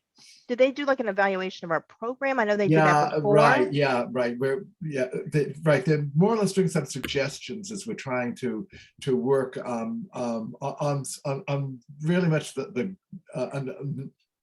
sort of meshing three areas. One is our incredible rise in English language learners, which is a whole other issue we'll talk about later, in the services that we have for those students. The students who are involved in our Spanish immersion program, that they don't lose their learning, that we keep through the rest of Fowler and the high school. Lots of opportunities for them, and you've seen some things. Jen Adams is part of our group, and she's been absolutely wonderful. So we're working on a number of long-term initiatives, which we will certainly want to use MABE for their consulting work, but we will not be doing Not from in-depth ESSER. work we're doing this Got year. it. Okay. And part of it, I must say, is we need to follow the recommendation. We need to really take seriously the recommendations, because once you get them, it's sort of implemented. You have to act on what, yeah. All right, thank you. Yeah. You're welcome. I was glad to answer. Brian, do you want to do the non-union employee salary increase? Sure. That is very quick. There's a memo in the folder, and it basically has all the people included in there matching the teacher's increase at 1.75, which not everybody's excited with, I get, but what it is, right? It's 1 year. Brian, can you remind me what the year 3, because that's next year, is the year 3? Didn't it go up? Because I know the intent was to somewhat mirror the teacher. 1.75. I think Never it's mind. That's okay. Yeah. 1.75. Is it 1.75 in year 3? I thought that's. I think it is. Yeah. I didn't know if that was the year it went up like to 2 or something. I know there was, can't remember. Anyway, I'm so tired. I just wasn't sure if that was a thought there. Do we need a vote on this? Yes. Yes. Okay. Okay. I'll make a motion It that said we. info only on the. Oh, Sorry, maybe not. Okay. but we Maybe can vote on it. Yeah, I'll make a motion that we vote to accept the recommendation salary increases for FY23 presented by Superintendent Haas for the roles of Business Manager, Director of Student Services, Special Projects Coordinator, Facilities Director, IT Director, BCBAs, Principals, Assistant Principals, Team Chairs, Central Office Admins, IT Staff, and Nurses. Second.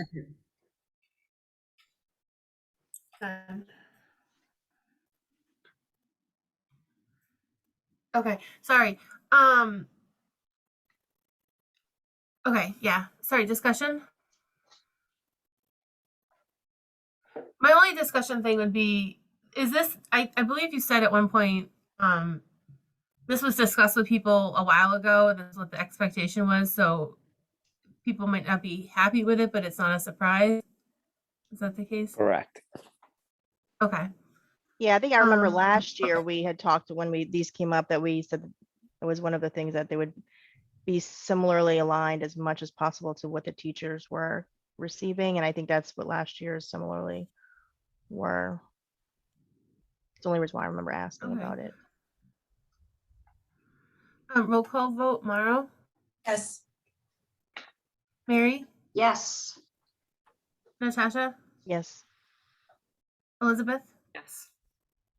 and I'm a yes. Okay.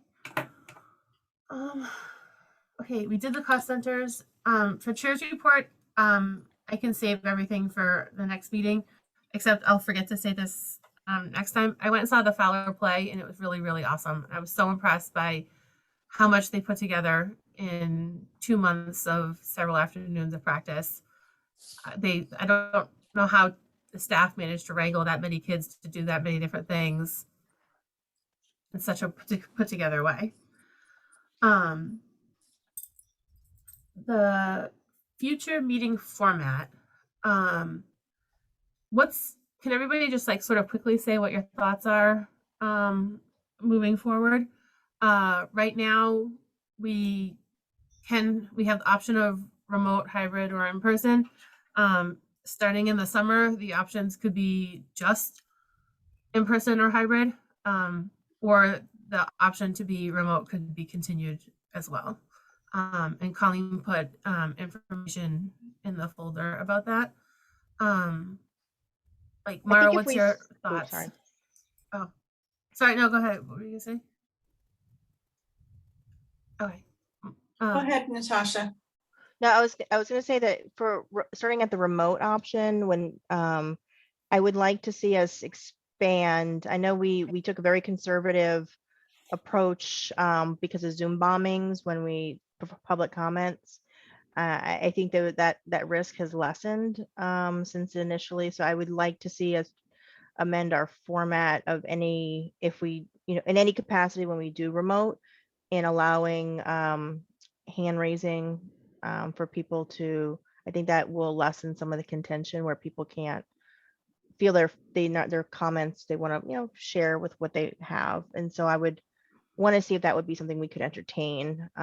It's successful in other boards, and I don't see at this point where we can't maybe try that. And then if we need to, people don't behave, then we revert back, But I think that might be something I would welcome if possible.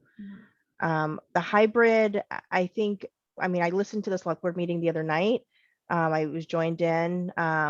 It does require the select board to have to so the members, they had to log into the Zoom as well. And then they muted the way that it was kind of tricky. At one point, the public, like people who were online, couldn't hear what was happening in the room because somebody muted. So there was a little bit of a couple of hiccups there. And you couldn't really hear the folks present in the room very well because if they had microphones, they weren't close to their mouths. It was a little bit, challenging there. So I don't know. I do like the idea of maybe alternating in some capacity, or if we would maybe, I don't know if we could leverage the Facebook feed as a live option for people to at least listen, because I think that works pretty successfully at the town. See Colleen shaking her head.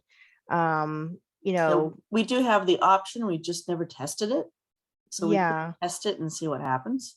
Maybe that might be an option for when I don't know if we could do that as a hybrid, like, in person, if people want to log in and just listen to the meeting, but maybe not engage as much, they could do that, anywhere through Facebook. I know AMSA does, Facebook as their option.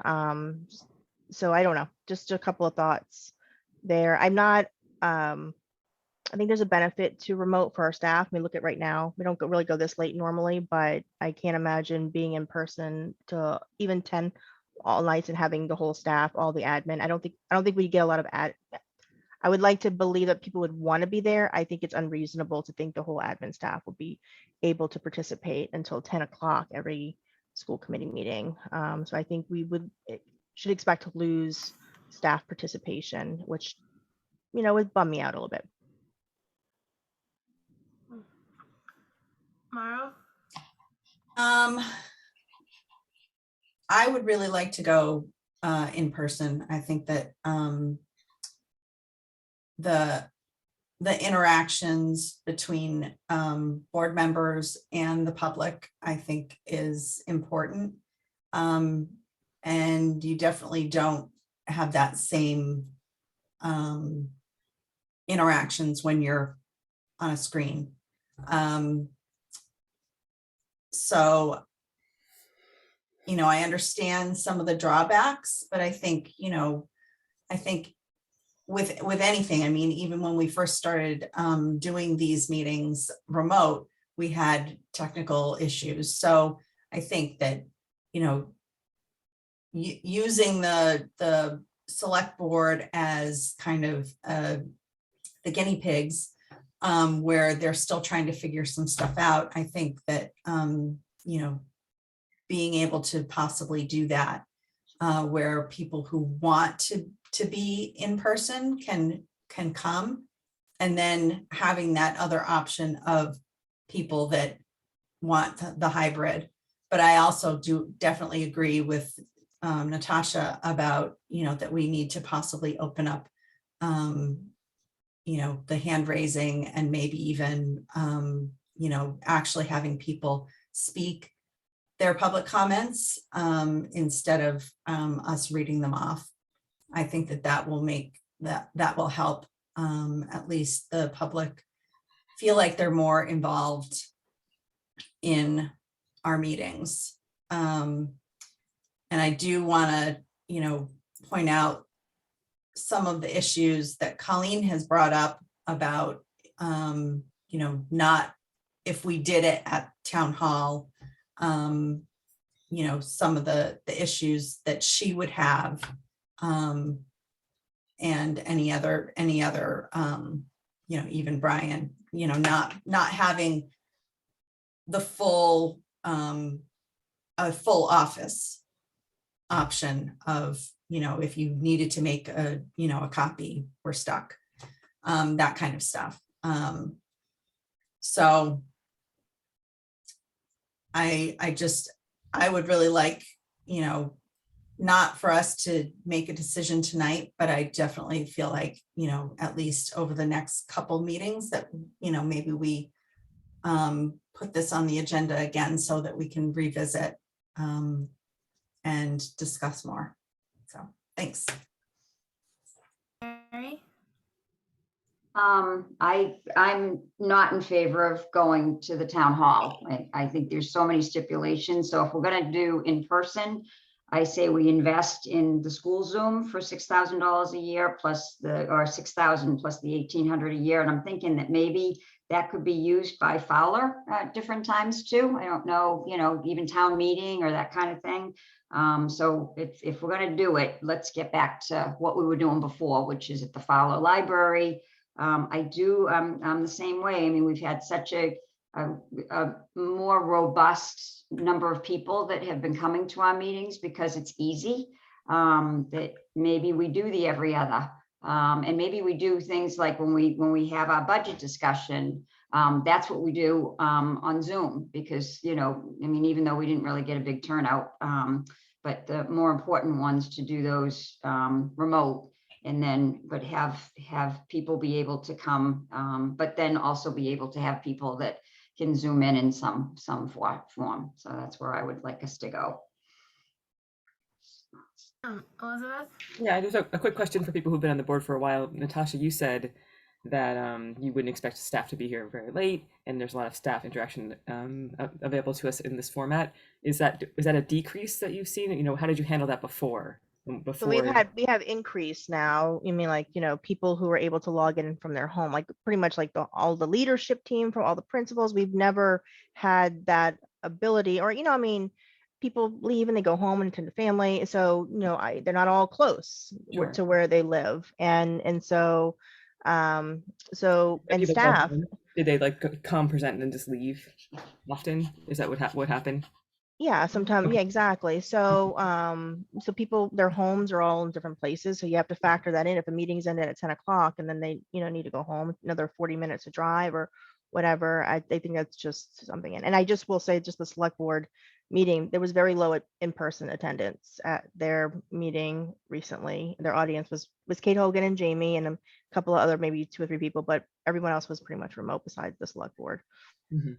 And that was our experience too, when we had it. Yeah, in they had person. staff We- there, exactly. They had staff there, but like the public, Right. it was not a lot of public attendance is what I was meaning, in person. So it was, Now, didn't gain that part. Our staff typically would not appear unless they were on an agenda item. Right. Jeff, for instance, lives in Connecticut, Yeah. Mhm.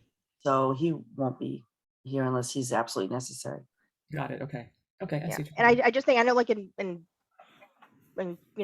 businesses, they're evaluating like, what is the, like, some autonomy, like what is the benefit of it? What are we trying to gain? Like have that lead the conversation, not just the automation of do it just because we did it before.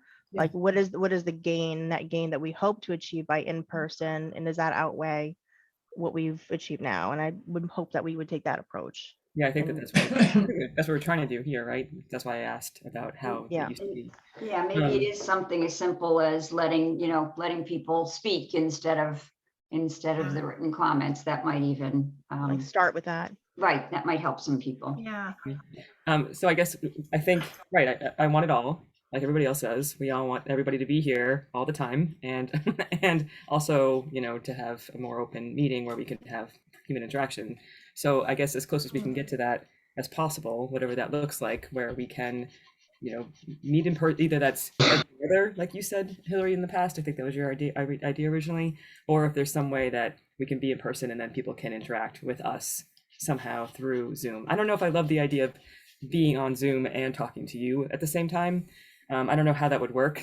Like if this would be up my nostril somehow while I'm doing it. I'm not sure how. Well, at least for the select board meeting, they were, in their seats, and what was shown in Zoom was the 5 of them. Okay. It wasn't individual. Individual. Okay. But each one because of the way- them had Zoom on their computer, and they were looking at on Zoom on their own screens individually. Yes, they had a computer. They had a couple of I things. They didn't didn't have see their that. sound. Yeah, they didn't have their sound on, but they were logged in. Some of them turned their camera off. Some of them, so it's dependent. They all kind of wasn't systematic, I will say that. But some Okay. people, I could see their face like on Zoom, and then they might turn it off, but they were all in person. I think that I would be worried about if you do like a hybrid, like if we're gonna have people setting up the whole on-site, like staff staying there for that's paying somebody overtime or whatever, setting up all the chairs for something that's really not going to be useful, where the select board, like that's already set up, like it's standing, the rooms are that way automatically. Right. Which is why I was suggesting the select board, the town hall, because we wouldn't have to expend any extra money like the $6,000. But we would have to pay, we have to pay somebody, we have to pay one of the We have students? this, right, yes, but it's not $6,000. That $6,000 was to outfit Fowler to be able to do what the town hall does. Mhm. But you figure $30 times 5 hours times how many meetings, and we haven't bought anything. So the question that I have is, do we not pay the students that come to set up our meetings at Fowler? Okay, so why aren't we paying them, but we're paying the person at the town hall? I don't understand what the difference is. Seems to me it's much more work for the kids to come in and set up all those wires and microphones every other week. And then, I don't know what the difference is, but it seems to me that the person that's coming in, and maybe it is more difficult, but with switching cameras or whatever, but there's, it's all set up already at town hall. So I don't know what the difference is. And I We don't were know. if talking can about find that. this, we were actually talking about this today, and it might be part of community service if they need to do that, part of the WABM, especially now that we're in the what do you call it? The Chapter 74 program is part of their training. I'm not really sure. We never have paid them for whatever reason. I don't know. And I think when we did it a couple of times in that when COVID first happened, when we were at town hall, I think it was like, wasn't it like the summer? Like we didn't It was the have summer. like the summer was they weren't like there was no learning happening, right? So we had to pay somebody so on the off periods. Anyway, I'm tired. I think I'm fried. I don't- So Continue this conversation. my opinion on this is that I think that a lot of the frustration that people in the community are having with us having remote meetings is from people who never actually attended in person. So I think that their view of what an in-person meeting be isn't actually what an in-person meeting is. Like, I think that they're envisioning, like when they say they want to have a voice in our meetings, I think some of them are thinking that the whole meeting would be interactive, or they want to be able to, blurt out comments when they don't like something, the way they were changing their names and such to try to give their input. And so to some extent, I think their desire to have that in-person meeting, I don't a ton of weight to, because I don't think it's what they're envisioning. I don't think they understand what the in-person meetings really are like. I think that having public comments I really like the idea of people speaking for themselves with public comments. I don't love reading them, particularly when they're things that I would never want. Like, I'm uncomfortable with being recorded saying some of the things that are in public comment emails. So I'd rather people, if there's a recording, it'd be of them saying those things. And I know that they would maybe like. Maybe they wouldn't say them as much if they had to say them themselves. Oh, no. Yeah. They'll still say them. They'll still say Just them. if we can just look back at some of our in-person, that's true. some of the things that people said in person, they're still gonna say them. Right. Yeah. I think that some of the issues that people have had with meetings getting out of control with comments, looking into them, like the one that they had to have police come to like stop, and the one that the meeting went on for hours because they couldn't get it to stop. I think Colleen has control over the Zoom enough to be able to prevent things getting carried away with comments. I like that there's so many more people that attend when they're remote. I like that it's more accessible for people with kids, for people with kids with special needs, for people with their own medical needs. I've logged on to other town committees, like lying in my bed when I have a migraine, and I would never be able to go to those meetings if they were in person, or hear what's being said at them if they were in person. So there's a lot that I like about the remote. I think the benefit to in person is being able to have, like, to see the nonverbal communication and to have those like real relationships with people. I think that there's other ways we can achieve that as well, like having some like versus forums, like the coffee with a cop type thing, but with school committee and superintendent or something like that. I would be happy with like alternating in person and remote. I'm really not a big fan of hybrid meetings. I feel like they're harder to hear the people speaking. I wouldn't really have to pay attention to everybody on the screen and the people in the real life and try to balance those two things. And I feel like if we're having to watch the screen to see what people are doing on Zoom, we're not interacting with each other in the same way. And it's sort of like the worst of both worlds. And I don't know if we're in person, the benefit of hybrid is that people can basically watch on Zoom, but they can watch on Facebook too, or watch on YouTube. So my least favorite option is doing a hybrid. I also would feel like we have to really keep things under like 2 hours and be done by 9 so that staff can go home if we're in person. So I have a lot of That's never happened. I can tell you. Yeah, I know. Maybe Mary can think back to many years before me. I think 9:30 is like always had really long meetings. It didn't matter if we were in person or not. Right. I just will feel guilty about keeping people at work till 11 o'clock at night. Yeah. Like right now. Yeah. I have a So question. those I are have a my thoughts, question. but I think we can talk about it more. I just have a What? question. I was just gonna say, so we know that we can probably get the streaming on Facebook Live, right? In Fowler.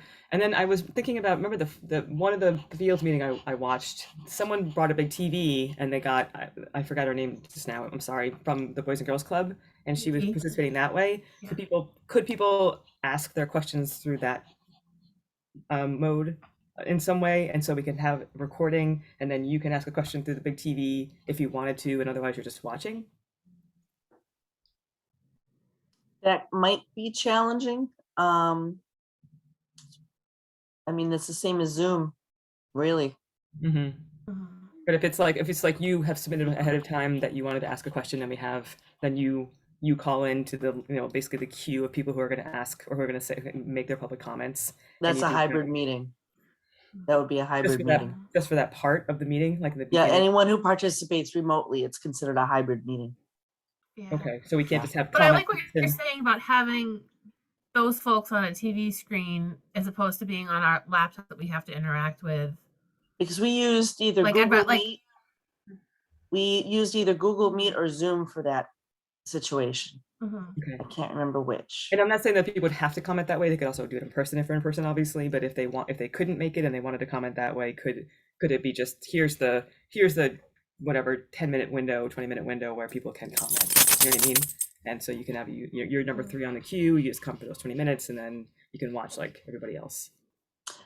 You might need to have the whole meeting as hybrid. I don't know. I'd have to look at the law again.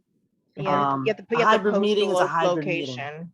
Because I know that, so I know in Hudson, they're on HUD TV, and so you can watch it on HUD TV, which is how I watch it. And then the community members do have this other way in.